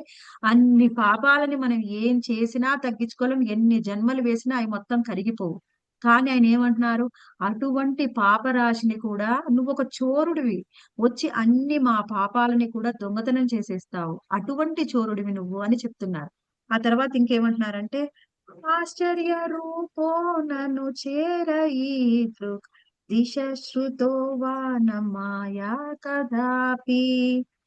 అటువంటి దొంగవు నువ్వు. ఇటువంటి నువ్వు ఒక ఎంత పెద్ద దొంగవి అంటే, ఇటువంటి దొంగని నిన్ను చూస్తుంటే నాకు ఆశ్చర్యం వేస్తుంది. నీలాంటి దొంగని నేను ఇంతకు ముందు చూడలేదు, ఇప్పుడు కూడా ముందు కూడా చూడబోను, ఎప్పుడు చూడలేదు, వినలేదు. అంత ఆశ్చర్యం వేస్తుంది. అటువంటి నువ్వు ఎలాంటి దొంగవి అంటే, నువ్వు కేవలం రజవాసుల యొక్క వెన్నని పాలని ఆ గోపికల యొక్క వస్త్రాలని కాసి దొంగతనం చేసేది, పర్వతం అంటూ అటువంటి పాపరాశిని కూడా నువ్వు దొంగతనం చేశావు, దొంగతనం చేస్తావు అని చెప్తున్నారన్నమాట. ఎలా దొంగతనం చేస్తాడంట, కేవలము ఆయన నామం ఉచ్చరిస్తే. ఏదీయ నామాపి అంటే కేవలం నీ నామాన్ని ఉచ్చరిస్తే చాలు. అంత పాపరాశిని కూడా నువ్వు దొంగతనం చేస్తావు. అటువంటి దొంగవైన నీవు ఎన్నో రోజుల నుంచి తప్పించుకొని తిరుగుతున్నావు. ఇంతవరకు నీకు ఎవ్వరు కూడా శిక్షని వేయలేదు. కానీ నేను నీకు శిక్షని వేస్తాను. ఏమిటా శిక్ష? ఎంతో అంధకారంలో ఉన్నటువంటి జైల్లో వేస్తాను. ఏమిటా జైలు అంటే, ఎంతో అంధకారంలో ఉన్నటువంటి జైలు నా హృదయం, మొత్తం అంధకారమే. అటువంటి జైల్లో నిన్ను బంధిస్తాను. ఎలా బంధిస్తాను? నా హృదయం అనే జైల్లో నిన్ను బంధిస్తాను. ఎలా బంధిస్తాను అంటే, భక్తి అనే తాడుతోని బంధిస్తాను. అప్పుడు నువ్వు ఎక్కడికి తప్పించుకొని పోతావు? ఎప్పుడు కూడా నాతోనే ఉంటావు. నిన్ను ఇంకేం చెప్తున్నారంటే, ఇంత అందంగా భావాన్ని వివరిస్తూ, ఇటువంటి దొంగవు నువ్వు, నీకు ఇంతవరకు ఎవరు శిక్షనే వేయలేదు, కానీ నేను నీకు శిక్ష వేస్తాను. ఎక్కడా? అంధకారం అనే జైల్లో. ఆ అంధకారం అటువంటి అంధకారం ఎక్కడ ఎక్కువ ఉంది అంటే, ఎక్కడ ఎక్కువ లేదు, నా హృదయంలోనే ఎక్కువ అంధకారం ఉంది. నా హృదయం అనే అంధకారం అనే జైల్లో నిన్ను వేస్తాను, బంధిస్తాను, లేకపోతే పారిపోతావు. నువ్వు చోరుడివి కదా, అందుకని భక్తి అనే తాడుతో నిన్ను బంధిస్తాను అని బిల్వమంగళ ఠాకూర్ చెప్తూ ఉన్నారు. సో మనం ఎప్పుడు కూడా వింటూ ఉంటాం. ఇలాంటివి విన్నా కానీ మన మనసు ఎలా ఉంది అంటే, గురు మహారాజ్ చెప్తారు, గురు మహారాజ్కి కృష్ణ నామం వినగానే, చైతన్య మహాప్రభు పేరు, నిత్యానంద మహాప్రభు పేరు వినగానే వెంటనే ఆయన కళ్ళ నుంచి నీళ్లు వరదగా కారిపోతాయి అనమాట. చాలాసార్లు ఆయన కంట్రోల్ చేసుకుంటారు. అప్పుడప్పుడు క్లాస్ చెప్పినప్పుడు శిష్యుల్ని, భక్తుల్ని అడుగుతూ ఉంటారు, మీకు వచ్చాయా, మీకు వస్తున్నాయా, అశ్రువులు వస్తున్నాయా? రావడం లేదు అనగానే, మీ మనసులు అన్ని కూడా స్టీల్ తో తయారయ్యాయి, అంటే ఇనుముతో తయారయ్యాయి, అందుకే మీకు అటువంటి భావం లేదు. మనం కూడా అందరం అంతే, స్టీల్ లాంటి హృదయం, అంటే ఇనుప ముక్క లాంటి హృదయం. మన మనసులు ఇలాంటివి ఎన్ని చెప్పినా కరవు. అంటే మీరందరూ చాలా గొప్పవాళ్ళు, చాలా మంది కూడా చాలా బాగా సాధన చేస్తూ ఉన్నారు. కానీ నాలాంటి వాళ్ళు ఎప్పుడు కూడా స్టీల్ లాగా ఉంటుందన్నమాట, కరగదు. ఎంత అనర్థాలంటే, ఈ భౌతిక లోకంలో వచ్చినటువంటి మనకు అభక్తులకు కానీ, సాధకులకు కానీ, ఆ అనర్థాలని, ఆ పాపాన్ని, ఆ పాప రాశిని ఎవ్వరు కూడా తీసివేయరు. ఎంతో మంది తీసివేయడానికి మనం ప్రయత్నం చేసినా మన వల్ల కాదు అది. కేవలం కృష్ణుడు. మనం ఎప్పుడు కూడా అనుకుంటూ ఉంటాం ఏంటి అంటే, నేను గొప్ప భక్తుడిని అయిపోవాలి, నా సాధన బాగా చేయాలి, నా సాధనని మెచ్చుకొని కృష్ణుడు వచ్చి నాకు కరుణనివ్వాలని. మన సాధన ఎప్పుడు కూడా మనని కృష్ణుడు వచ్చి మెచ్చుకునే అంత గొప్ప సాధన ఎప్పటికీ కూడా మనం చేయలేము. మనం ఏం చేయాలి అంటే, కేవలం ప్రయత్నం చేయాలి. ప్రయత్నం చేస్తూ చేస్తూ ఉంటే కృష్ణుడు ఒకరోజు అనుకుంటాడనమాట, పాపం నా భక్తుడు ఎంతో సాధన చేస్తున్నాడు, ఎంతో తపన పడుతూ ఉన్నాడు, నేను వెళ్ళి కృపని ఇవ్వాలి అని ఆయన వచ్చి కృపతోని అలా మనలో ఉన్నటువంటి అనర్థాలటువంటి పాపరాశిని మొత్తం, మేరు పర్వతం అంత పాపాలను కూడా ఆయన తీసివేస్తాడు. అప్పుడు మనకి ఆయనని సరిగ్గా సరైన దృష్టితో చూసే దృష్టికోణం మనకు తెలుస్తుంది. అప్పుడు మన కృష్ణుడు యథారూపంలో మనకు అర్థం అవుతాడు. అప్పటి వరకు అన్ని అనర్థాలు ఉంటే వింటాము, కానీ అర్థం చేసుకోవడం కష్టం. దాన్ని మనం దాన్ని ఫీల్ అవ్వడం, అంటే దాన్ని అనుభవించడం కష్టం కృష్ణుడిని. అందుకని శుద్ధ భక్తులకి ప్రతి ఒక్కళ్ళలో కూడా కృష్ణుడు కనిపిస్తున్నాడు, ప్రతి ఒక్క వస్తువులో కృష్ణుడు కనిపిస్తున్నాడు. మనకి కనిపించడం లేదు, ఎందుకంటే ఆ చూసే దృష్టి లేదు. ఎందుకు? అన్ని అనర్థాలు, అన్ని పాపాలు ఉన్నాయి. మరి ఇన్ని పాపాలని, ఇన్ని అనర్థాలని ఎలా పోగొట్టుకోవాలి అంటే, కేవలం కృష్ణనామం వల్లనే మనకి అనలో ఉన్న అనర్థాలన్నీ పోగొట్టుకోగలం. అంతకు మించి వేరే మార్గం లేదు. చిన్నప్పుడు అన్నమాచార్య ఈ సినిమా ఉంది చూడండి, అన్నమయ్య సినిమాలో అన్నమాచార్యుడు ఎన్నో కీర్తనలు చేశాడు. అయితే అప్పుడు ఎంత ఫేమస్ అయ్యాయంటే, ఆ కీర్తనలు ప్రతి ఒక్కళ్ళు అందరూ పాడుకుంటూ ఉంటారు. అందులో ఒక కీర్తన ఎప్పుడు కూడా వింటాం కానీ మనకి వినేది పాడుకునే వరకే, కానీ అందులోంచి ఏం నేర్చుకోవాలి అనే ఫీలింగ్ లేదు. నాకైతే లేదండి. ఎప్పుడు కూడా ఇది వింటాను.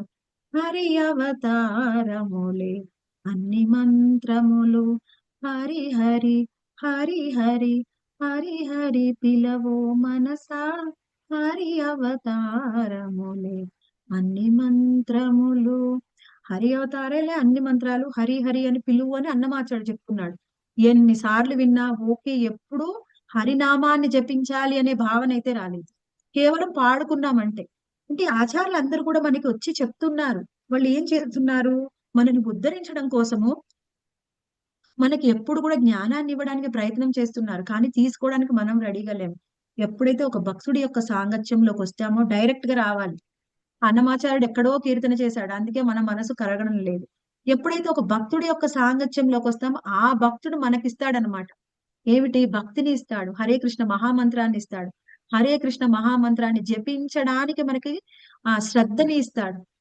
భక్తుల ద్వారానే భక్తి వస్తుంది. భక్తుల ద్వారా కాకుండా భక్తి రావడం అనేది అసాధ్యము. ఎప్పుడు భక్తుడు సాంగత్యంలోకి వస్తామో అప్పుడు భక్తి వస్తుంది. అలా మనకి ఎన్నో జన్మల యొక్క పూర్వజన్మ సుకృతము, భక్తుల యొక్క సాంగత్యము, ప్రభుపాదుల వారి సాంగత్యంతో భక్తిలోకి వచ్చాము. ఇక నుంచి పురోగతి అనేది మనకి ఎలా ఉండాలి అంటే, పేరుకి స్టీల్ లాగా ఐరన్ రాడ్ మనసులాగా కాకుండా, పేరుకి సాధన కాకుండా శ్రద్ధగా సాధన చేద్దాం. హరినామాన్ని మించింది లేదు అని అందరూ ఆచార్యులు చెప్తున్నారు కాబట్టి శ్రద్ధగా హరే కృష్ణ మహామంత్రాన్ని జపించడానికి ప్రయత్నం చేద్దాం. చాలా శ్లోకాలు ఉన్నాయి, త్వరగా పూర్తి చేయడానికి చూద్దాం. నెక్స్ట్ 10వ శ్లోకం ఎవరు చదువుతారు? రోజా మాతాజీ. హరే కృష్ణ. హరే కృష్ణ మాతాజీ. శ్లోకం మీరు చెప్తారమ్మా. 10వ శ్లోకం తాత్పర్యం మాతాజీ. అల్పజ్ఞులకు పాండవులకు ఉత్కలుడు జడుని వలె, అంధుని వలె, మూగవాని వలె, చెవిటివాని వలె, ఉత్పన్నుతుని వలె గోచరించెను. నిజమునకు అతడు అట్టి వాడు కాకుండాను ఆ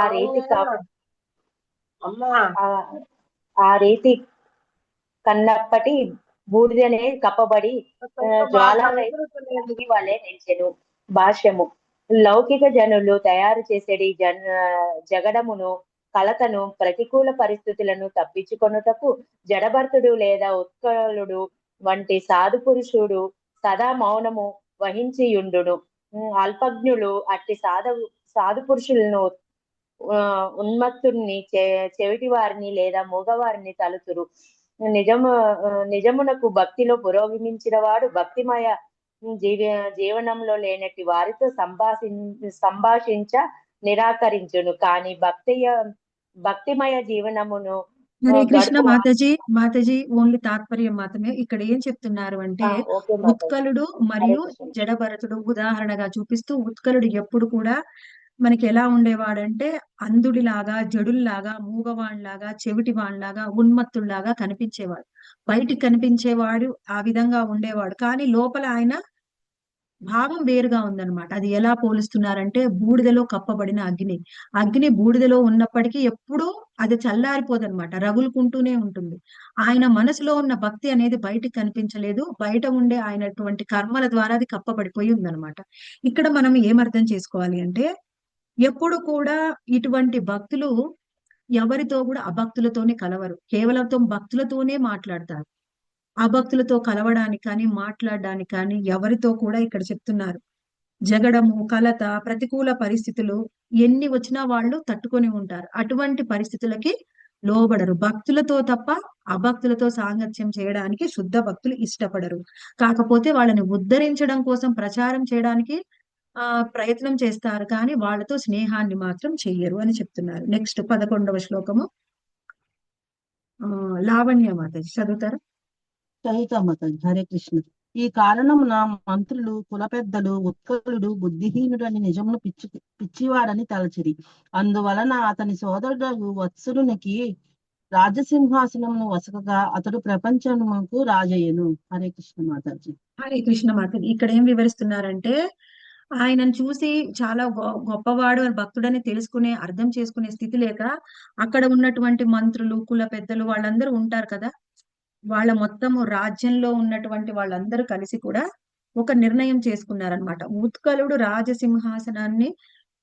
రాజసింహాసనంలో కూర్చోవడానికి ఆయనకు అర్హత లేదు కాబట్టి ఆయన యొక్క ఇంకొక పుత్రుడు, ధ్రువుడి యొక్క 2వ పుత్రుడైన వత్సరుణ్ణి వాళ్ళు ఈ ప్రపంచం మొత్తానికి కూడా సింహాసనాన్ని రాజుగా చేశారు.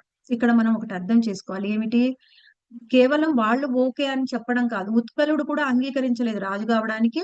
వీళ్ళు కూడా భావించారనమాట ఉత్కళుడు రాజసింహాసనాన్ని ఆయన రాజ్యాన్ని పాలించలేడు అని. ఇక్కడ మనం ఏమర్థం చేసుకోవాలి అంటే, ఇంతకు ముందు రాజులు అంటే తప్పనిసరిగా వాళ్ళ పుత్రులు వాళ్ళే నెక్స్ట్ తరంలో రాజులు అవుతారు. కానీ పెద్ద కుమారుడే రాజు అవుతాడు. కానీ మనం ఇక్కడ ఏం అర్థం చేసుకోవాలంటే, అప్పుడప్పుడు వాళ్ళకి అర్హత లేనప్పుడు వాళ్ళు వేరే వాళ్ళని కూడా ఎన్నుకునేవారు. అర్హత అనేది కూడా చూసేవారు అనేది కూడా చెప్తున్నారు. అర్హత కూడా ఇంపార్టెంట్. కానీ ఇక్కడ మనకు ఇక్కడ వీళ్ళు ఏమిటి, ఆయనకు అర్హత ఉన్నప్పటికీ అర్హత లేదు అని భావిస్తూ ఉన్నారు. అది వేరే విషయం. నెక్స్ట్ 12వ శ్లోకంలో మనకి వివరిస్తూ ఉన్నారు ఏమిటంటే, వత్సరుడు తర్వాత మొత్తం సింహాసనానికి అంటే మొత్తం ప్రపంచానికి కూడా రాజయ్యాడు. ఆ తర్వాత మనకి ఏం వివరిస్తూ ఉన్నాడంటే, వత్సరుడి ప్రియమైన భార్య. ఇప్పుడు ధ్రువుడు కేవలము పృథ్వీకి కాదండి, మొత్తము భూమండలానికి, మొత్తము ఈ 14 లోకాలకి రాజయ్యాడు ధ్రువుడు. ఇక్కడ ఏం చెప్తున్నారంటే, వత్సరుడి ప్రియమైన భార్య నామము సర్వీది. ఆమె పుష్పార్ణుడు, తిగ్మకేతువు, ఈశుడు, ఊర్జుడు, వసువు, జయుడు అని 6 పుత్రులను కనిగెను. అంటే మొదటిసారిగా ధ్రువుడి తర్వాత రాజైనటువంటి వత్సరుడికి 6 పిల్లలు జన్మించారు. ఆయన భార్య యొక్క నామము సర్వీది. తర్వాత పుష్పార్ణునికి, ఈ పుష్పార్ణుడు ఎవరు అంటే ఈ వత్సరుడి యొక్క మొదటి కుమారుడు అనమాట. ఆయన పుష్పార్ణుడు. ఆయనకు 2 భార్యలు ఉన్నారు. ఒకళ్ళ పేరు ప్రభ, ఇంకొకళ్ళు దోష. ఈ ప్రభకు 3 పుత్రులు పుట్టారు. వాళ్ళెవరు? ప్రాతరుడు, మధ్యందినుడు, సాయము అనే 3 పుత్రులు జన్మించారు. ఆ తరువాత దోషకి, 2వ భార్య అయినటువంటి దోషకు కూడా 3 పుత్రులు జన్మించారు. వాళ్ళు ప్రదూషుడు, నిషిద్ధుడు, వ్యుష్టుడు 3 పుత్రులు జన్మించారు. వృష్టుడి భార్య పుష్కరిణి. అంటే తర్వాత వృష్టుడి గురించి చెప్తున్నారు. దోషకు పుట్టినటువంటి 3వ సంతానం వృష్టుడు, ఆయన భార్య పుష్కరిణి. ఆయనకు వాళ్ళిద్దరికి పుట్టాడు సర్వతేజుడు. ఆయన ఒక పరమ శక్తివంతుడకు పుత్రుని గనెను. ఆయన సర్వతేజుడికి ఒక పరమ శక్తివంతుడైన పుత్రుడు జన్మించాడు. ఆ పుత్రుడు ఎవరు అంటే ఇక్కడ చెప్తున్నారు చూడండి, 15-16 శ్లోకాల్లో. సర్వతేజుడి భార్య అకూతి చాక్షుషునకు పుత్రుని గనెను. సర్వతేజుడు అయినటువంటి భార్య అకూతికి, ఈ అకూతి వేరు, మనకి అకూతి, దేవహూతి, ప్రసూతి వాళ్ళు 3 వేరు. ఈ అకూతి వేరు. ఈ అకూతికి చాక్షసుడు అనో పుత్రుని గనెను. ఈ చాక్షసుడు ఎవరు అంటే మన్వంతరంలో 6వ మనువు అయ్యాడు. మనకి 6వ మనువు చాక్షసుడు. ఇప్పుడు మనకి 7వ మనువు ఉన్నాడు. ఆయనే వైవస్వతుడు. చాక్షుష మనువు భార్య నడ్వల. చాక్షుష మనువు భార్య పేరు నడ్వల. ఆయనకి కొంతమంది పుత్రులు జన్మించారు. వాళ్ళు పురువు, పుష్టుడు, త్రితుడు, జుమ్నుడు, సత్యవానుడు, ఋతుడు, వ్రతుడు, అగ్నిష్టోముడు, అతిరాతుడు, ప్రద్యుమ్నుడు, శిబి, ఉల్మకుడు అని దోషరగు పుత్రులను కనెను. మొత్తము దోషం లేనటువంటి పుత్రులు, కొంతమంది పుత్రులు జన్మించారు. అందులో ఉల్మకుడు, ఈ పుత్రులన్నిట్లలో ఉల్మకుడు ఒక పుత్రుడు అనమాట.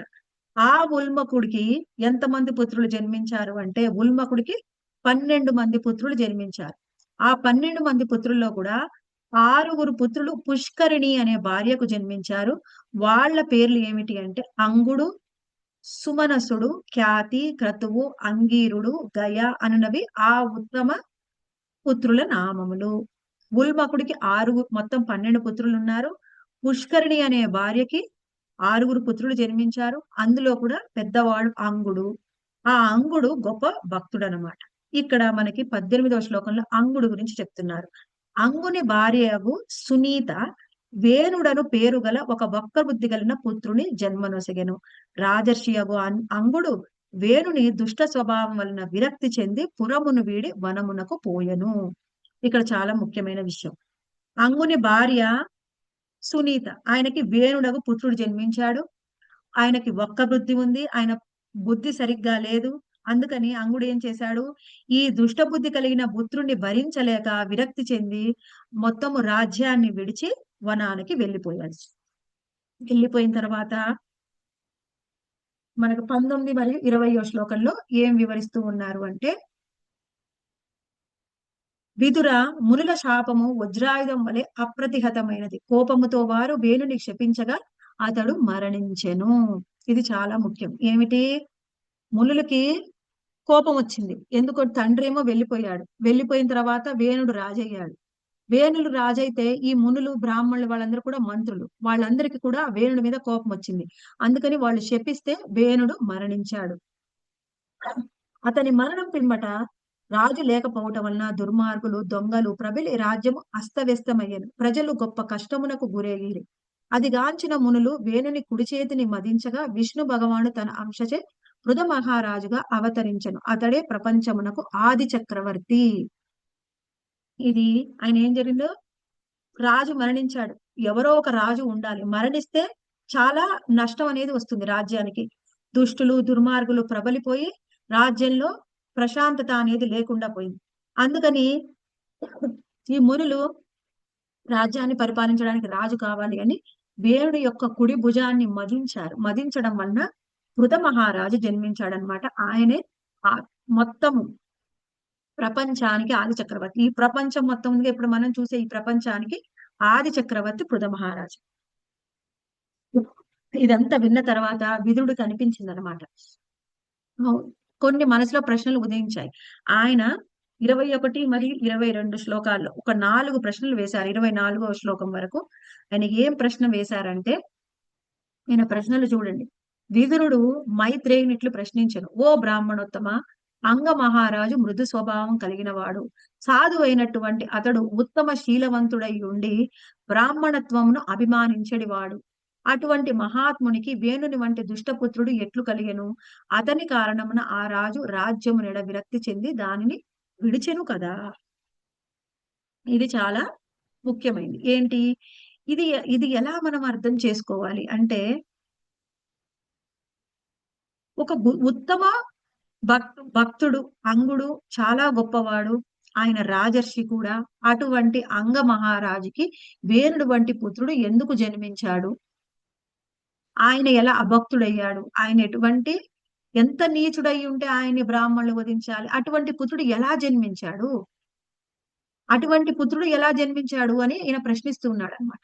ఇక్కడ మనం ఏం అర్థం చేసుకోవాలి అంటే, ఎప్పుడూ కూడా మనకి సంతానం అనేది దేని మీద ఆధారపడి ఉంటుంది అనేది ఇక్కడ మనం అర్థం చేసుకోవాలి. కొన్ని సందర్భాల్లో ఒక్కొక్క విధంగా సంతానం యొక్క ప్రవర్తన అనేది కొన్నిసార్లు తల్లిదండ్రుల మీద ఆధారపడి ఉంటుంది. ఎలా అంటే, ఉత్తమ తండ్రికి ఉత్తమ పుత్రుడు జన్మిస్తాడు. కానీ కొన్ని సందర్భాల్లో ఉత్తమ తండ్రి అయినప్పటికీ పుత్రుడు ఉత్తముడు కాకపోవచ్చు. దానికి కారణము కొన్నిసార్లు ఆయన తల్లి కూడా అయి ఉండవచ్చు. ఇక్కడ కారణం తల్లి అన్నమాట. తల్లి, ఆమె యొక్క తండ్రి ఎవరు అంటే మృత్యువు. మృత్యువుకి కూతురు ఆమె, ఆయన యొక్క మనవడు కాబట్టి వేణువులో తన తండ్రిలో అంగ మహారాజులో ఉన్నటువంటి గొప్ప లక్షణాలు ఏవి కూడా లేవు. అవి తర్వాత మనకు వస్తాయి. తర్వాత ఇంకా చూడాలి అంటే, కొంతమంది ఉత్తమ తండ్రి కాకపోయినా ఉత్తమ పుత్రులు జన్మించే అవకాశం ఉంది. మనకు ఉదాహరణకి హిరణ్యకశిపుడికి ప్రహ్లాద మహారాజ్ జన్మించాడు. ఆయన ఉత్తమ తండ్రి కాదు, ఆయన పుత్రుడు ఎంతో గొప్పవాడు. కొన్నిసార్లు రాక్షసుల లాంటికి ఉత్తమ పుత్రుడు అంటే ఉదాహరణగా విభీషణుడు. వాళ్ళ అందరు సోదరులు కూడా రాక్షసులే, కానీ విభీషణుడు గొప్ప భక్తుడయ్యాడు. ఇంకొకటి మనం చూస్తే దక్ష ప్రజాపతికి కూతురు సతి. ఆమె ఎంతో గొప్పది, ఎంతో భక్తురాలు, శివుడి యొక్క భార్య. కానీ తండ్రి అంత గొప్పవాడు కాదు. కొన్నిసార్లు తండ్రి గొప్పవాడు కాకపోయినప్పటికీ పిల్లలు గొప్పవాళ్ళు కావచ్చు. కొన్నిసార్లు తండ్రి గొప్పవాడైతేనే పిల్లలు గొప్పవాళ్ళు అవుతారు. ఇక్కడ మనకి ముఖ్యంగా తల్లి యొక్క చైతన్యం కూడా చాలా ముఖ్యం అన్నమాట. మనకి అర్జునుడు కురుక్షేత్ర మహాసంగ్రామంలో ఏం చెప్తాడంటే, మొత్తము వంశజులందరూ పెద్దవాళ్ళు మరణిస్తే స్త్రీలు దూషితం అవుతారని చెప్తున్నారు. అక్కడ దూషితం అంటే శరీరం దూషితం అవడం అని ఒక్కటే కాదు, అక్కడ మనసు కూడా దూషితం అవ్వకూడదు. మనసు దూషితం అవుతే కూడా మనకు పుట్టే సంతానం ఉత్తమ సంతానం ఉండదు. మనసు ఎలా దూషితం అవుతుంది? మనం అనవసరమైన విషయాలు పక్కింటి వాళ్ళతో చర్చించడము, నిందించడము, అనవసరమైన సినిమాలు, సీరియళ్లు చూడటము. అది ఏం చేస్తాము? మనం ఎప్పుడు పొద్దుగూకులు ఏం చేస్తామో అదే మన చైతన్యంలో ఉంటుంది. దాన్నే మనం స్మరణం చేస్తూ ఉంటాం. అప్పుడు ఏమవుతుంది? మన మనసు దూషితం అవుతుంది. అటువంటి దూషితమైన మనసు ఉన్నటువంటి తల్లిదండ్రులకు పుట్టిన వాళ్ళు కూడా అలానే ఉంటారు. అందుకని పిల్లలు కూడా అలానే ఉన్నారు. ఇప్పుడు పిల్లలు కూడా తల్లిదండ్రుల మాట వినరు. వాళ్ళ మనసు వాళ్ళు ఎప్పుడు కూడా చంచలంగా ఉంటుంది. వాళ్ళకే మనసు మీద నిలకడ ఉండదు. అప్పుడు ఇంకా మనం చెప్పిన మాటలు వాళ్ళు ఎక్కడ ఎక్కడ వింటారు? అందుకని తల్లిదండ్రులు ఇద్దరు పుట్టుక కూడా చాలా ముఖ్యం. అందుకనే మా గురు మహారాజ్ ఎప్పుడు కూడా ఏం చెప్తూ ఉంటారంటే, పిల్లల్ని కనేటప్పుడు మీరు ఏ విధంగా కనాలి? భక్తులు అనేవాళ్ళు పిల్లల్ని అంటే ఖచ్చితంగా వాళ్ళు విధి విధానాలన్నిటిని అనుసరించండి. అప్పుడే ఉత్తమపు భక్తులు జన్మిస్తారు. విధి విధానాలన్నిటినీ కూడా మనకు భక్తులు ఏ విధంగా పిల్లల్ని కనాలో ఆ విధంగానే విధి విధానాలను ఆచరించి పిల్లల్ని కన్న వాళ్ళకి ఆచార్యులు జన్మిస్తారు అని ఎక్కువగా వివరిస్తూ ఉంటారనమాట. అయితే మనం ఒకసారి అర్థం చేసుకోవాలి. అసలు సాధారణంగా ఎవరికైనా కానీ పిల్లలు ఎలా జన్మిస్తారు అంటే వాళ్ళ యొక్క గుణ కర్మలని బట్టి, ఇంతకు ముందు జన్మలో మన గుణము మన కర్మలు ఎలా ఉన్నాయో దాన్ని బట్టే వచ్చే జన్మలో అనేది మనకి జన్మ అనేది నిర్ణయించబడుతుంది. మన గుణాన్ని బట్టి మన కర్మని బట్టి ఒకవేళ మనం బ్రాహ్మణ జన్మలో బ్రాహ్మణ వంశంలో జన్మించాం అనుకోండి, మన గుణాన్ని మన కర్మని బట్టే మన పుట్టుక అనేది ఉంటుంది. మనము అంటే ఇంతకు ముందు జన్మలో ఏం చేశామో దాన్ని బట్టి ఆల్రెడీ జన్మించాం. బ్రాహ్మణులుగానో వైశ్యులుగానో శూద్రులుగానో లేకపోతే క్షత్రియులుగాను. కానీ కొన్నిసార్లు ఏం జరుగుతుంది, పుట్టిన తరువాత పెంపకము మరియు వాళ్ళ సాంగత్యం, ఆ రెండిటిని బట్టి వాళ్ళకి పుట్టినప్పుడు ఎటువంటి కులంలో పుట్టారో ఎటువంటి వర్ణంలో పుట్టారో అది కొనసాగించలేకపోవచ్చు. తల్లిదండ్రులు ఎంతో జాగ్రత్తగా పిల్లల్ని పెంచాలి. పెంచకపోయినప్పటికీ మళ్ళీ కొన్నిసార్లు సాంగత్య దోషం వల్ల వాళ్ళ యొక్క వర్ణం మారిపోవచ్చు. వాళ్ళ సాంగత్యం మారిపోతే వర్ణం కూడా మారిపోతుంది. అయినప్పటికీ వాళ్ళు బ్రాహ్మణులుగా క్షత్రియులుగా వైశ్యులుగానే చలామణి అవ్వాలి అంటే కుదరదు. మనం చూడవచ్చు ఎలా పుట్టుకతో గొప్పవాడే అశ్వత్థామ, కానీ సాంగత్య దోషం వల్ల బ్రాహ్మణులుగా ఉండలేకపోయాడు. అలానే ఇప్పటికి చాలా మంది ఉన్నారు. అందుకనే కేవలం పుట్టుకనే తర్వాత నీ వృత్తి అనేది నిర్ణయించకూడదు అనేది చెప్తున్నారు. గుణాన్ని బట్టి కర్మని బట్టి వృత్తి నిర్ణయించాలి. జన్మతః ఉంటుంది, కానీ ఆ విధంగానే పిల్లల్ని పెంచిన ఆ విధంగానే పెరిగితే వాళ్ళు ఆ విధంగానే కొనసాగవచ్చు.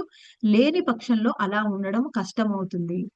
అందుకని పుట్టుక అనేది మన గుణకర్మల్ని బట్టే వస్తుంది. పుట్టుక తర్వాత కూడా పెంపకం అలానే ఉండాలి.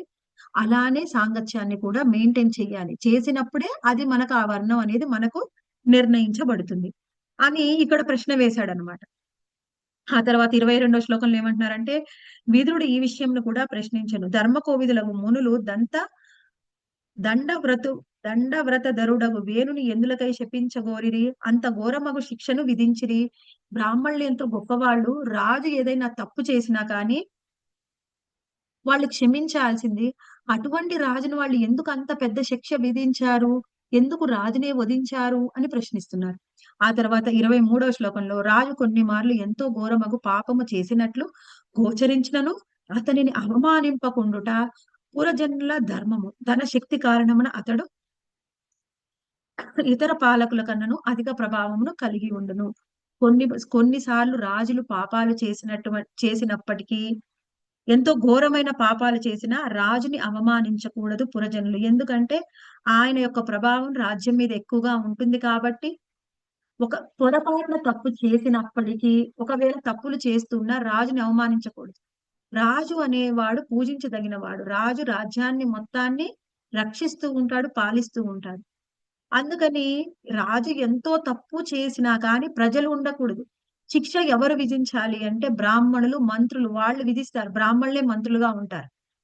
రాజుని అవమానించడం అనేది తప్పు అనే విషయాన్ని మనకి ఇక్కడ వివరిస్తూ ఉన్నారు. ఆ తర్వాత 24వ శ్లోకంలో విదురుడు ఇంకా ప్రశ్నిస్తున్నాడు. విదుడు మైత్రేయుని అర్థించను. బ్రాహ్మణోత్తమ, భూత భవిష్యత్ విషయంలో మీరు చక్కగా నెరిగి ఉన్నారు కనుకనే వేణుని కర్మలను మీ నుండి నేను వినగోరుచున్నాను. మీ ఎడ భక్తిని కలిగి ఉన్న నాకు అయ్యేది వివరింపుడు.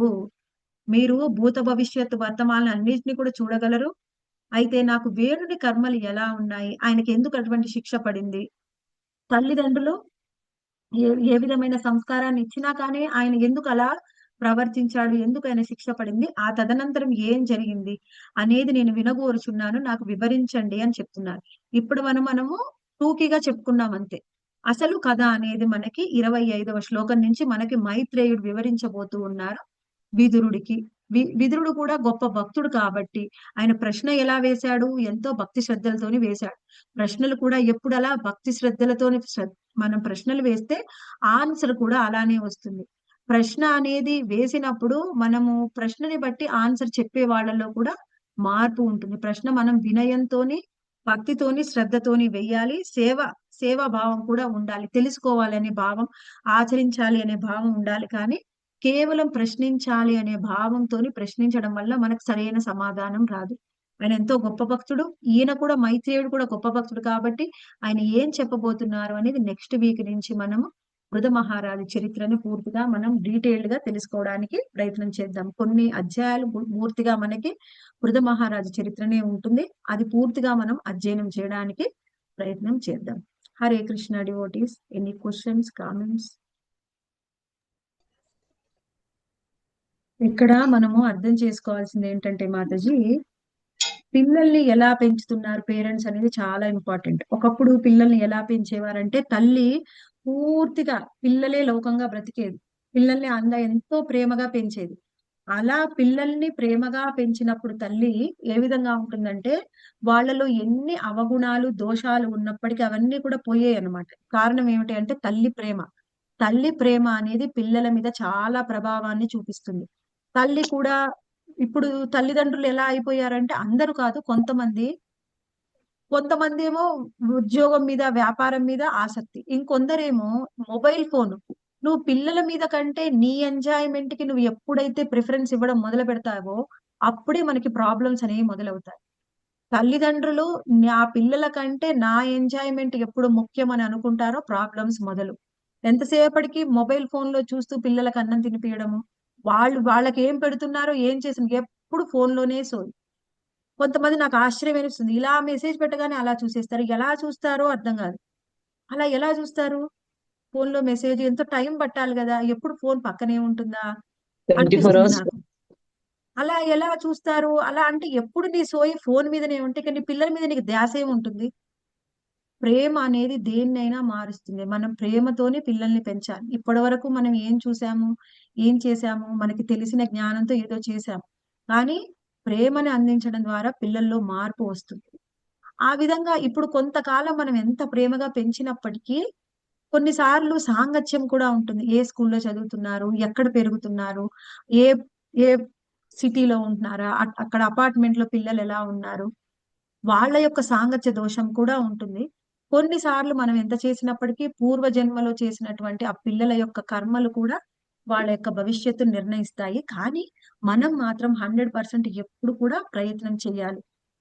ఎప్పుడు కూడా మాతాజీ మనం ఏం ఆలోచించాలి అంటే ఏ పని చేసినా కానీ ఒకవేళ కృష్ణుడు వచ్చి నన్ను ప్రశ్నించాడు అనుకోండి, నేనేం సమాధానం చెప్పగలను? వాళ్ళు అలా చేశారు కృష్ణ, అందుకే నేను అలా చేశాను. వాళ్ళు చేస్తే వాళ్ళకు తగిన శిక్ష నేను వేస్తాను. నీకు కూడా కావాలా చెప్పు? నీకు కూడా కావాలా? ఎప్పుడు కూడా మనం చేసే ఏ పని అయినా ఎదుటి వాళ్ళు చేశారు కాబట్టి నేను చేశాను అనేది అసలు ఆన్సర్ కి సమాధానమే కాదు. అది సమాధానం కాదు. ఎప్పుడైతే నువ్వు సమాధానము అలా వెతుక్కుంటావో కృష్ణుడు కూడా నీకు రిజల్ట్ అలానే ఇస్తాడు. ఎవరు ఎలా చేశారో నాకు సంబంధం లేదు కృష్ణ, నువ్వు నాకు ఇలా చేయమని చెప్పావు, నేను అలా చేశాను. అప్పుడు కూడా మనకి కృష్ణుడు ఇచ్చే ఫలితం అదే విధంగా ఉంటుంది.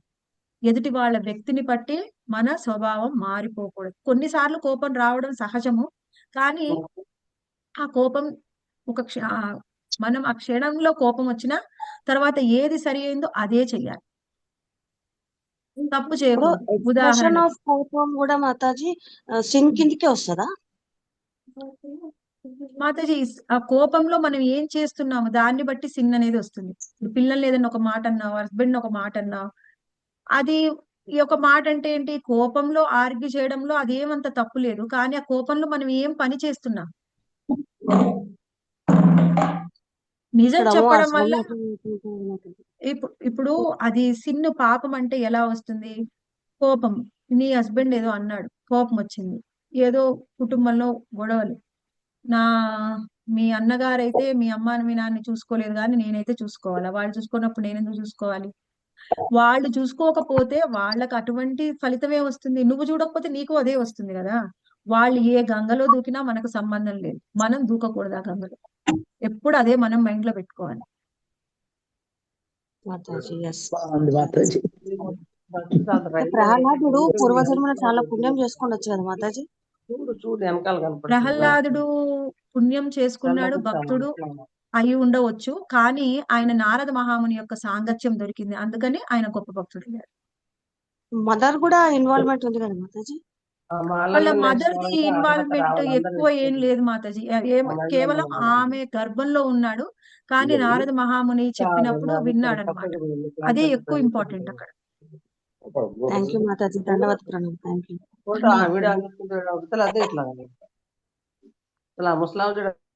హరే కృష్ణ దండవత్. హరే కృష్ణ మాతాజీ. హరే కృష్ణ.